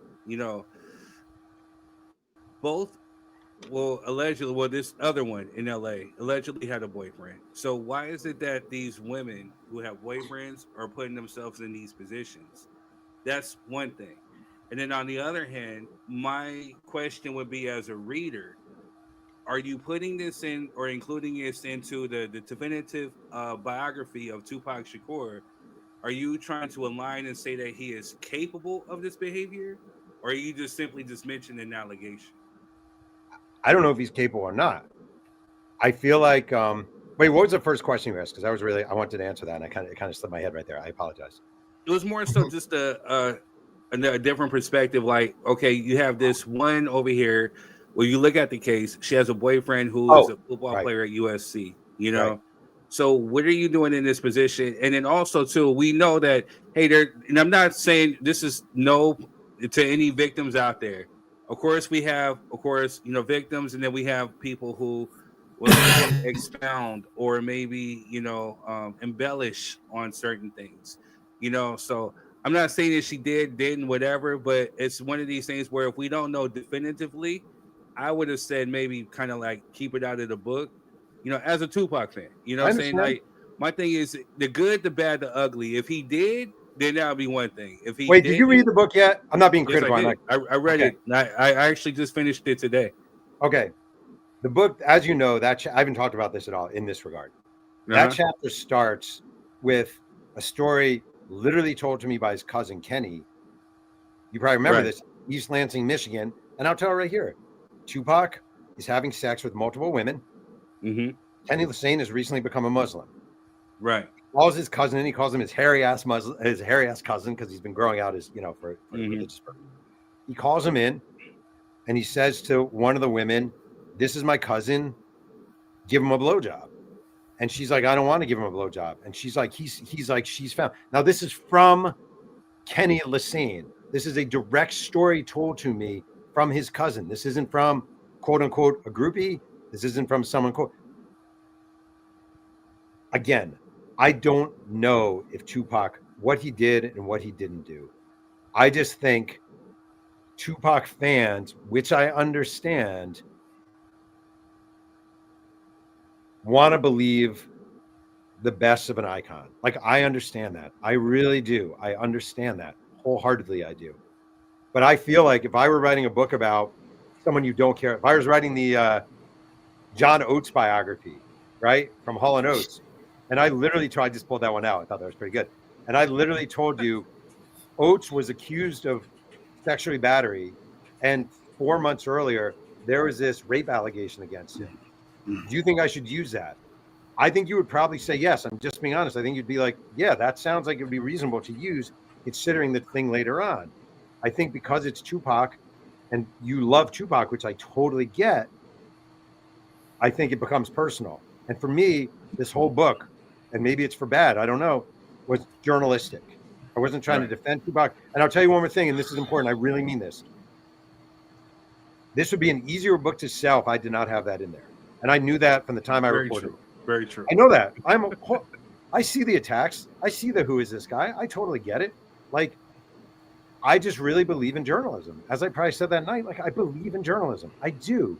And like, at the end of the day, maybe we have different values about this. I don't mean moral values. I mean, like, what is important to tell in a book. To me as a journalist, if I left that out, I would actually feel like a con. I would feel like I feel you 100%. Like, you want to get the good, the bad, the ugly, the complex, the intricate thing about your biography is that you capture the contradictions of Tupac. 1 minute he could be keep your head up, Brenda's got a baby, my beautiful black sisters, and it's another wonder why they call you bitch, and how do you want it?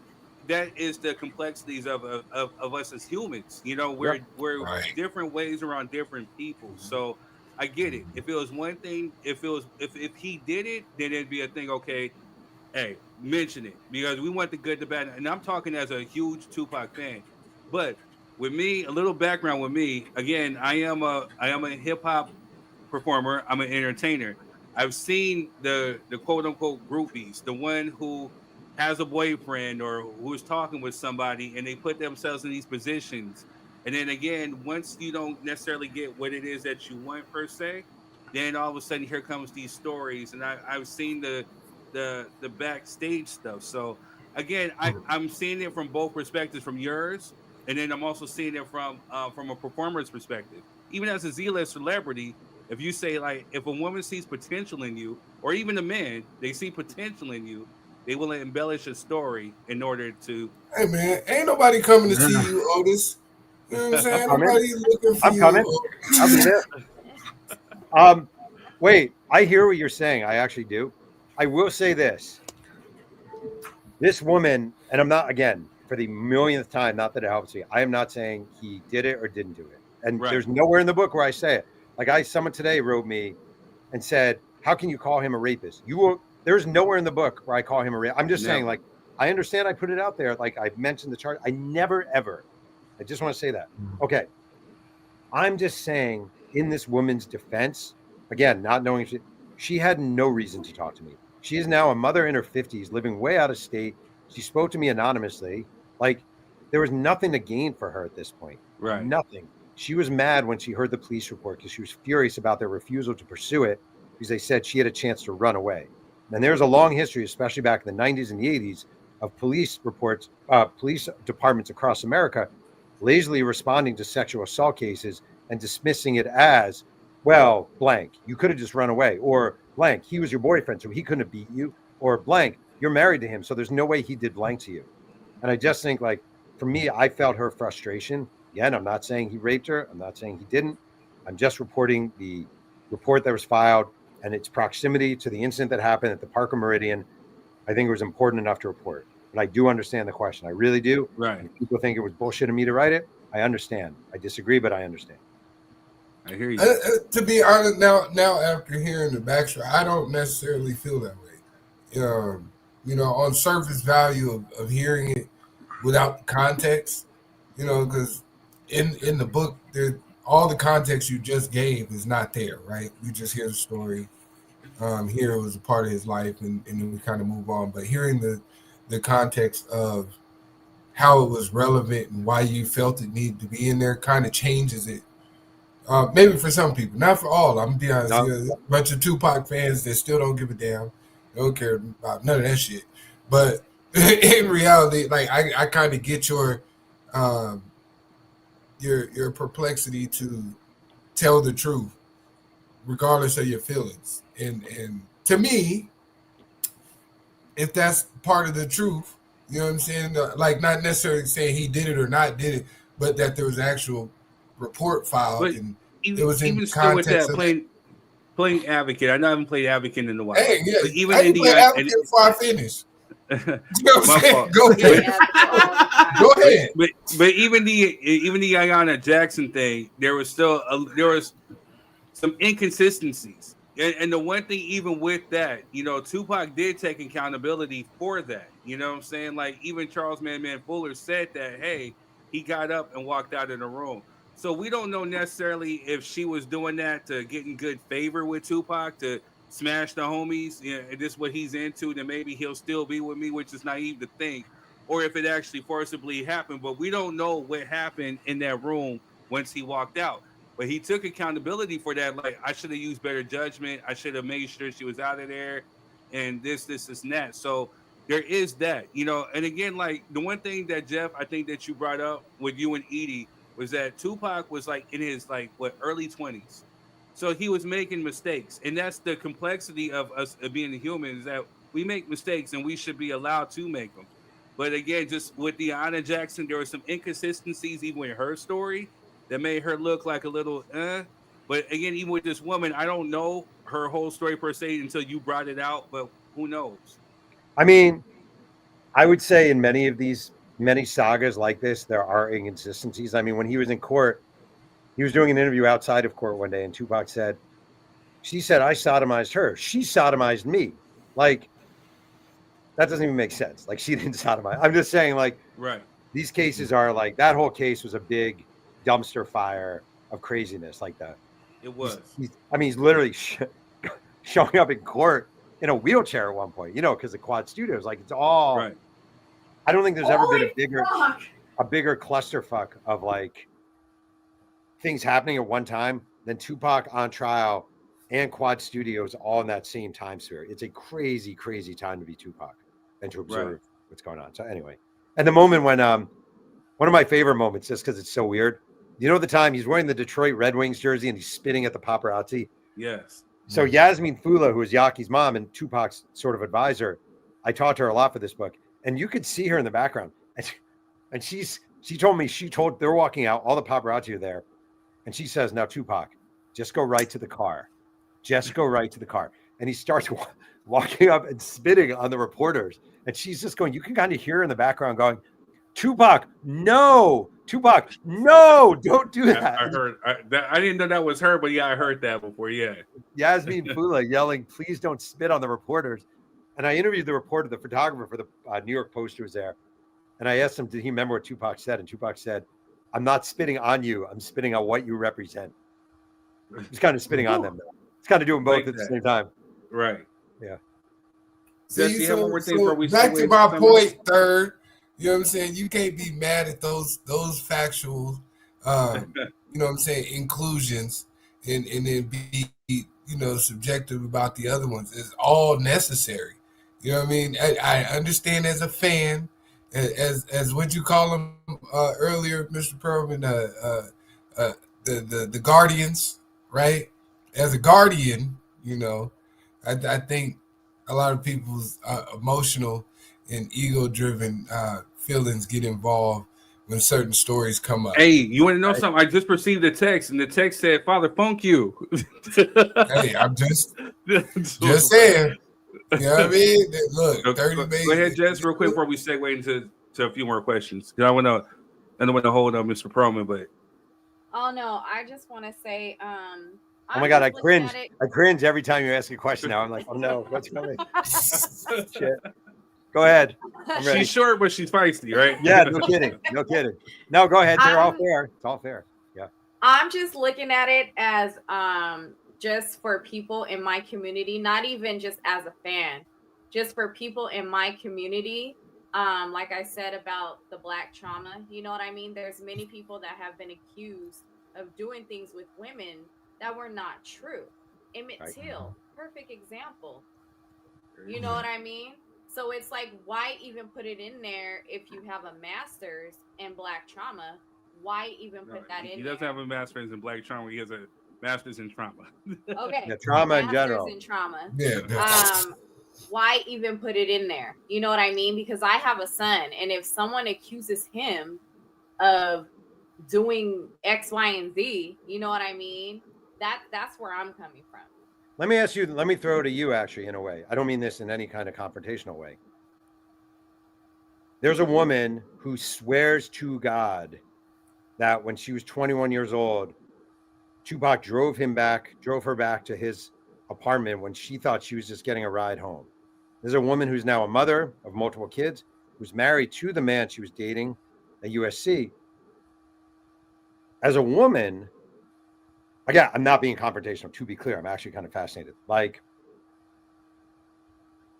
do you not feel her side? Do you not, like, she would say, why wouldn't you believe me? Why would I make this up? It was 30 years ago. You're not even using my name. I have no benefit here. I don't want to tell, like, I don't like relitigating this stuff, but I read the police report and it really pissed me off because they did not believe me. I was sexually assaulted and the cops just tossed it aside and don't believe me. So I ask you as a woman, isn't that a fair point too? Maybe it's not, but like, isn't there something to be said for that too? Like, why do we always make excuses for the men? Oh, there are women always taking advantage of men. Oh, the man is always this. You have to understand, blah, blah, blah, blah, blah, blah, blah, blah, blah. Like, isn't there something to be said for, we always dismiss women, especially when it comes to famous people. We always say that guy would never do that. That guy would never do that. That man would never do that. He's never done that. I've heard a million times. He could have had sex with anyone he wanted. He wouldn't do that. And that's been said a million times about a million different people, murderers, rapists, pedophiles. He wouldn't. He's been the uncle to my nephew for years. He would never do that. He's been in my house 17 times. He would never kill anyone. I know him. We say that over and over and over again. And I do think the defense of men, black, white, Latino, tall, short, right, left, against the words of women, I find it hard to believe that women generally want to be on the scene and make up being raped, especially when she got no financial gain. She could have sued. She could have done a civil case about this. She chose not to. She didn't want the fame of it all. So I guess I ask you, why don't we believe the women more often?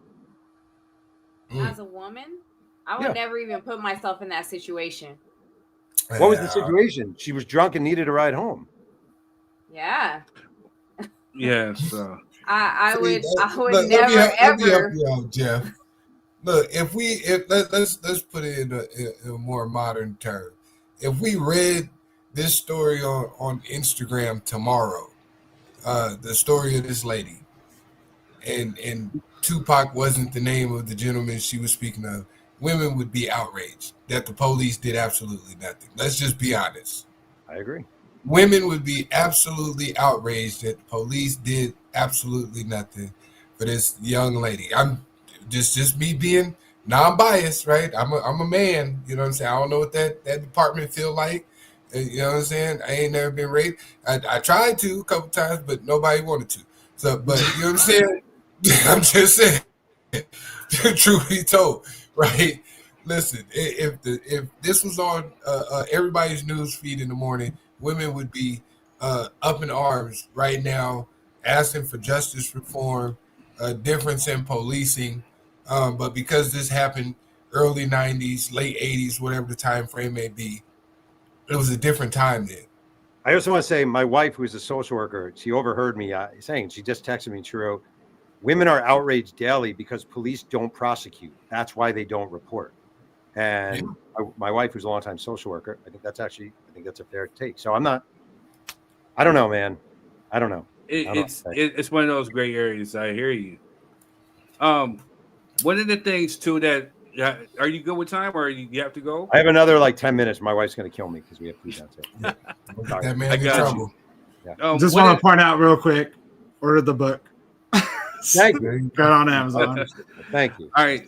So one of the things too, with the recent coming out, or actually the recent case of Keefe D, what are your feelings pertaining to that? Because that was one of the things I was looking for your take within the book or the biography.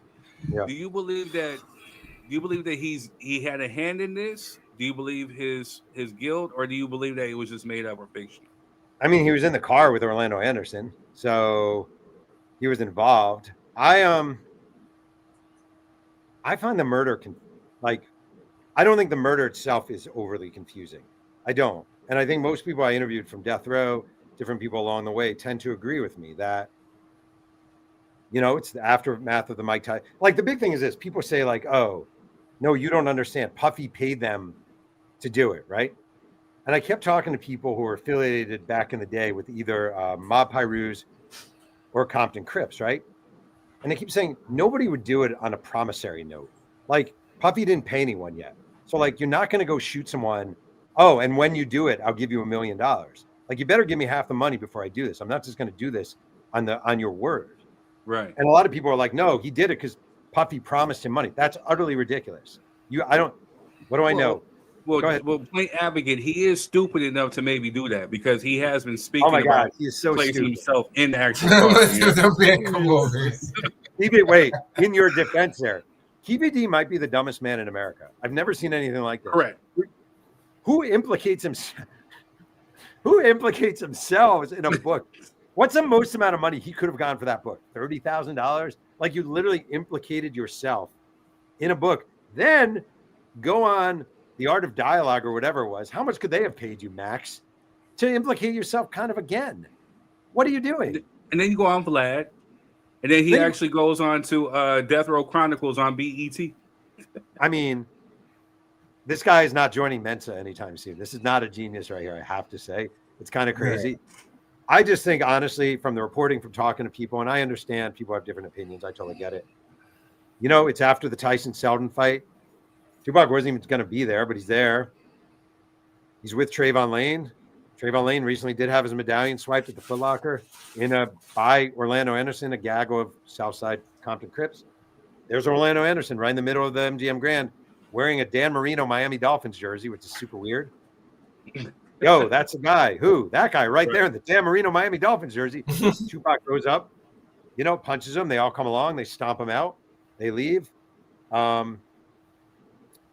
You can't get your ass kicked by a rapper, as Orlando Anderson's friend said to me. Like, how are you going to go back to Compton after enduring that? I know there's some holes in that argument. That was the argument made to me. Like, the humiliation of getting beaten up by Tupac. Not that Tupac wasn't a warrior, but Tupac certainly was not a gangbanger. Correct. And, like, later on, they're looking for him. They drive to 662 Suge's Club. They're not there anymore. They're driving around.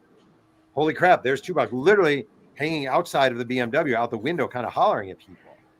All hyped up, pulls up on him, shoots him. I just think whether it's Kurt Cobain or James Dean or Marilyn Monroe or pick your young death, Bob Marley, we love having the mystery of it and the mystique of it and the story and what really happened. And I think at the end of the day, Tupac's death was just a really unfortunate, ill-advised, him stepping out when no other artist in his shoes would have probably done the same thing. But Tupac was impulsive and unafraid, Right. Got two more questions before I let you go. Yeah, well, the one thing I can appreciate about you is that you're not at least trying to help bail Keefe D out or put money towards his defense. Because I just want to say shit that I've ever heard. Wait, how are these channels paying Keefe D for interviews? Like, you're giving money to a guy involved in Tupac's murder. And I just want to say one other thing. I'll say this right here. I'm getting killed by this guy, DJ Scandalous, who keeps putting out AI videos of Tupac. Yeah. Like, yeah, I'm disrespecting Tupac's memory, and you're giving us videos of him with Mr. Rogers. Let's actually think about that for a minute, the bullshit of that. Like, that's insane. He's an interesting character. He blocked me on Facebook because I brought up something that was a contradiction. So... Also, too, I seen that you've been catching some flack from Straight Game TV from Delray Richardson. You want to address that real quick before I ask you my next? I honestly think it's funny. I saw he did a video today that my book was a bust. This is my best-selling first week I've ever had in my life, and it's not even close. The book is sold really well, and the truth of the matter is, and I'm being serious, I should be sending that guy flowers because he keeps talking about me, and he keeps talking about me, and he keeps talking about me. So I actually. You think I'm going to shit all over him? I'm going to do the opposite. Delray Richardson, thank you for talking about me. Like, you're doing me the biggest favor. It's hard. I'll be honest. It's been hard to get on. I haven't gotten on Sway.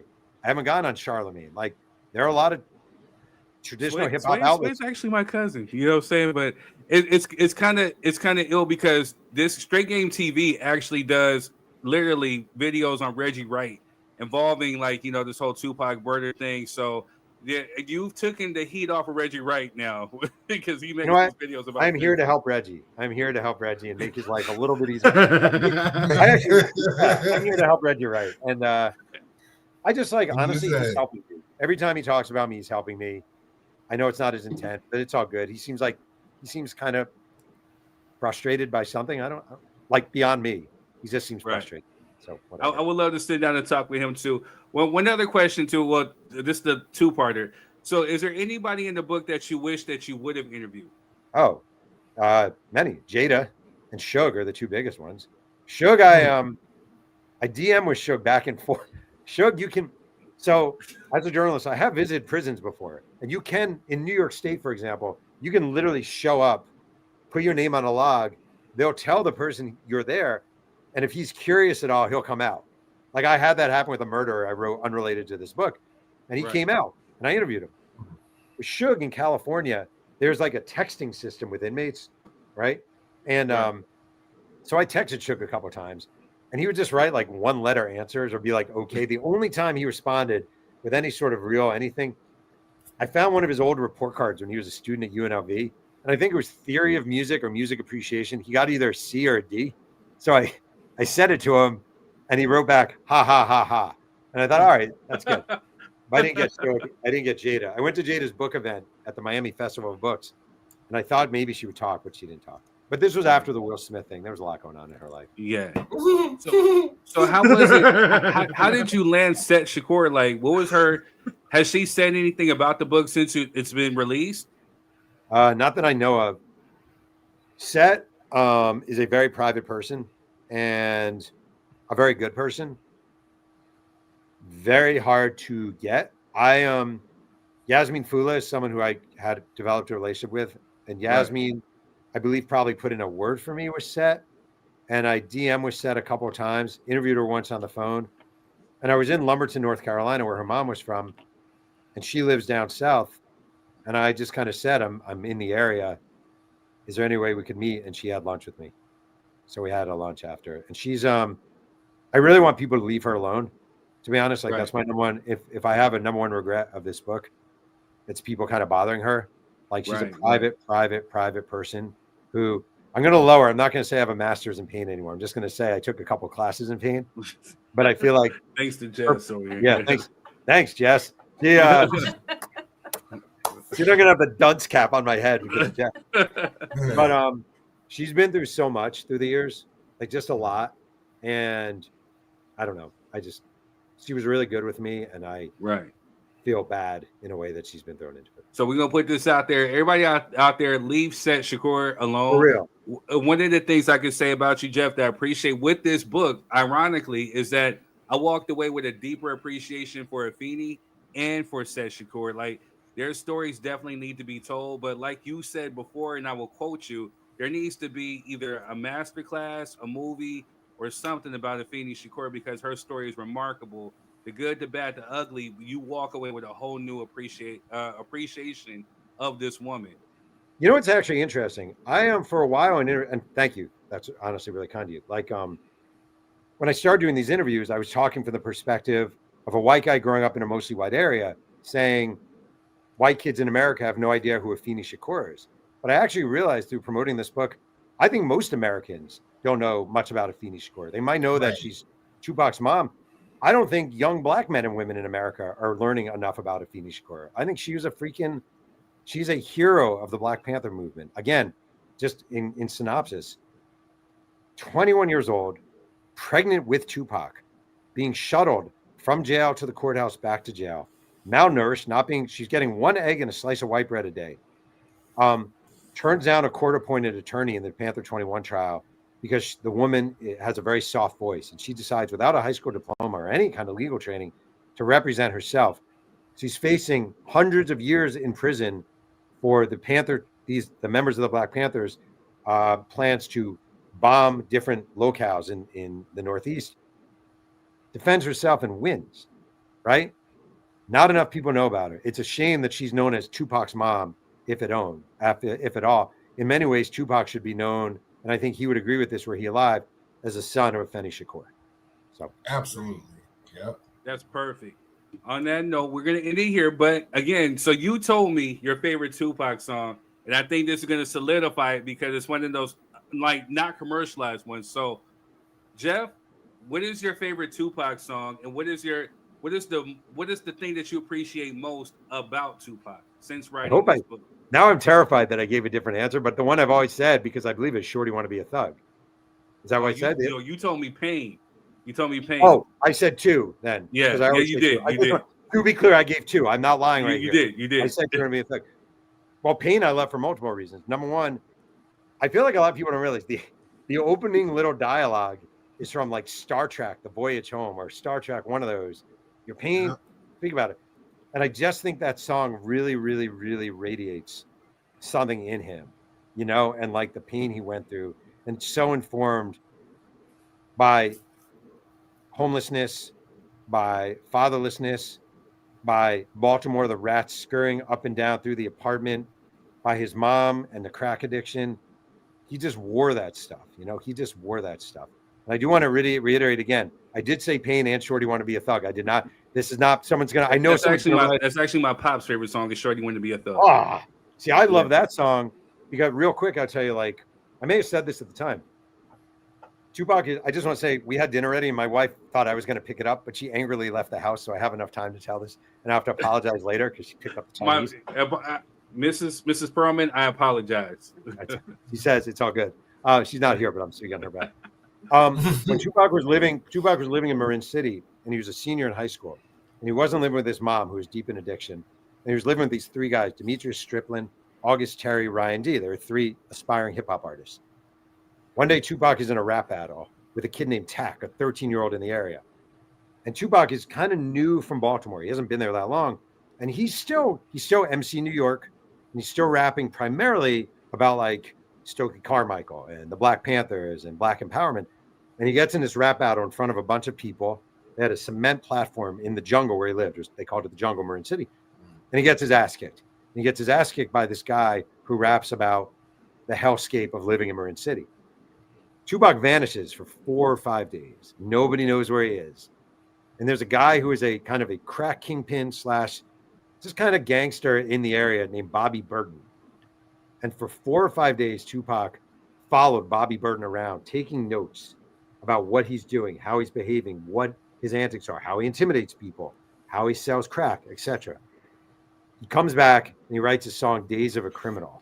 And it's this really informed song about living in the jungle, living in the projects, being a young Black man. And I interviewed Bobby Burton. It was actually really cool. It was like we went to a diner and it was me, the former crack kingpin of Marin City, and his like adorable little grandson. And we're all just eating, talking about old times. But in a way, to me, Shorty Want to Be a Thug is very emblematic of that. Tupac was not a 16-year-old gangbanger.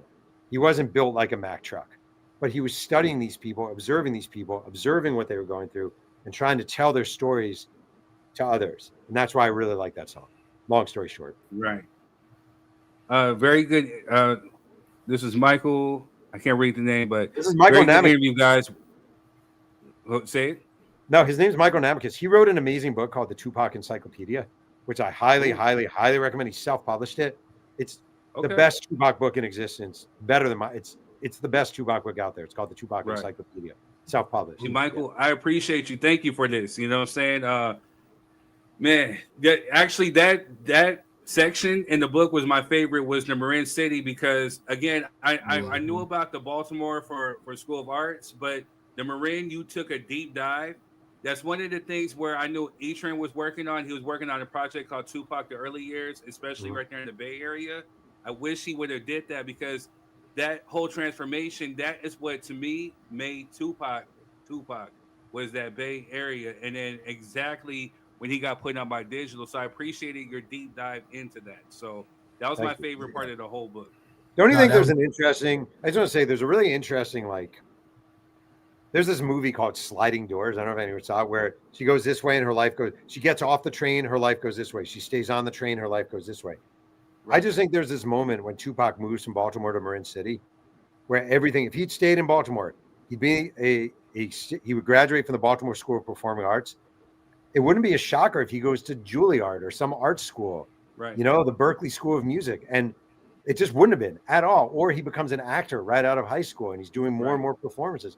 And he's a Baltimore. Baltimore is not a hip hop haven at all. There were very few rappers coming out of Baltimore in the 1980s. Maybe he follows his acting trail, but he moves to Marin City. His mom becomes deep into crack. He moves in with these other artists. He follows that trail. He winds up meeting Layla Steinberg randomly. He goes to Digital, then Atron, then Digital Underground. Then he's off on this rocket ship. Like that Baltimore move, that is the intersection of his life where it's the sliding doors moment for Tupac. He goes this way or he goes that way. And who the hell knows what happened to be? Yeah, just briefly, I wanted to add too. You know, I'm glad you put that short stint where he went back to Atlanta too. Oh, like, yeah, the importance of him becoming the leader of a movement without even understanding what he was signing up for, but actually going to do it for a Black liberation movement. You know what I'm saying? Because he felt like rap wasn't going to work out. So that even more puts that juxtaposed to that intersection in his life at that moment. You know what I mean? The Tupac that we would have gotten. You know what I'm saying? The weird thing is, down there, he's in Atlanta with one of the guys from Tag Team. Like, that's one of his buddies in Atlanta. I didn't know that one either, yeah. I didn't either. And, like, Tupac, like, good or bad, like, one thing everyone will agree, he had no patience to speak of. Like, no patience to speak of. So, like, why isn't Digital Underground taking me on? Why aren't they taking me on? He's like 18 years old, right? He's like, why aren't they taking me on? And he's like, to hell with this. I'm going to Atlanta. I'm doing this. I'm going to help form a civil rights unit in Atlanta. And then he's there and he's like, this isn't really for me. And he gets a call and shoots off with Digital Underground and changes everything. He had no patience, none. Man, you know, another thing, I could talk to you forever, man. Another thing I gave you props about that I didn't even know. I knew that my cousins who are JJ Fad, they shared Adrian Gregory as a touring manager who was Tupac's manager. So I knew about them touring with Public Enemy, Fresh Prince, and all that. I didn't know that before Tupac got put on, his group actually opened up for JJ Fad and Rodney O. Yeah, so totally. That was something that was really, really interesting. And, man, so I appreciate even that. I did not know, but that was literally my favorite part of the whole book. So I appreciate that. I also like that he was like he's just in Digital Underground and he's on the Chocolate City tour, which is the best name for a tour ever, with Big Daddy Kane and like Third Base. And like, they're just like, imagine being Tupac, right? Less than a year ago, you're basically homeless. Your mom is a crack addict. You got nothing going on for you. You're not that great with the women. Like in high school, he had mixed results. He was not. And now you're on the Chocolate City tour, like roaming America on a bus with Shock G and Pete Nice and Big Daddy Kane and Kid and Play. And you're like, how did this happen to me? Like, this is just like, it's just wild. Yeah, I love that stuff. That's my favorite part of the book. My favorite part of the book by far is Baltimore, Marin City, Digital Underground. I just think it's a glorious. That needs to be a movie within itself. So hopefully they pick it up. We can definitely get a better movie. No diss to All Eyes on Me, you know what I mean? But we can hopefully get a better movie, especially during that time period. I just telling you now, I know who my agent is going to be. It's going to be Jess, because I know she's not going to take any shit. She's going to ask hard questions. So, ready to go. She keeps me in line too, you know? Yeah, wait. They're going to be like, we're offering $1 million. She's just going to give this look. Since you had a bachelor's. Do you really have $1 million or do you not have $1 million? Like, what is it? Come on. What is it? Oh, you got a master's now? Okay. Yeah. Take that back. Nah. Hey, you know what, Jeff? Also, too, I need to hook up on your genealogist. We talk about genealogy here on this show, too. You know, I'm deep into it, and especially finding my roots. So maybe she can help me find some things. So definitely, you know what I'm saying? Yeah, 100%. She's amazing. Just contact me. I definitely will, man. Hey, you know, Jeff, I appreciate you very much. Man. Thank you for taking the time out to even sit with us on Drop Your 3 Cent. Like Michael said to me, this was a great interview. I've seen a lot of your press. This, by far, I really truly appreciate this one and all the smoke and Edie's show. Shout out to Edie, for even making the plug. I really appreciate you and thank you for coming through. No, thank you guys for having me on. I really do appreciate it. And actually, Jess, I mean, about this, you ask great questions. Like those are all. I'm not bullshitting you. Like that's all fair. It is all fair material. I understand why you ask it. So I like honestly, it's all fair. It's all. I put myself in this situation. I decided to write this book. I understand why people are skeptical. I've understood it from the beginning. It's all fair. The skepticism is fair. All the questions are fair. There's nothing. I've not been asked a single unfair question by anyone here, and even on this tour. So I appreciate it for real. Thank you. Hey Jeff, I appreciate you again. Hey Jeff, you just set us up for the next 6 months. We want to appreciate you for telling Jess she's right. So we got to do it for the next 6 months. You know well, Jeff Pearlman. Yeah. Pearlman said. All of a sudden, your best friend. I was right. You know all of a sudden, Jess is like, let me tell you about my good friend, Jeff Pearlman. This guy. Yeah. Guy who just took a couple of classes. Let me tell you about his master's degree just paper to me, but he's still my friend. You know? Right. You know what I'm saying? Appreciate that. You remember that guy who wanted to find Brenda's baby, Jeff? You know what he said? This is like, let me tell you who knows more about Black culture than any man in America. Jeff Pearlman. That's my guy right there. Thank you. Like I said, I appreciate you. This is about time when we wrap it up too, so we're going to end this too. I want to thank you guys for all watching. Please hit the like, share, subscribe button. Please make sure that you share this with your people. Please make sure that you spread the word. Jeff Pearlman came through and contributed, and he dropped his 3 cents about his book, Only God Can Judge Me, The Many Lives of Tupac Shakur. All right, this is 33. We got Quez, we got Method X, we got Jeff Pearlman. We thank you, and we will see you on the next stream. All right, y'all have a good one.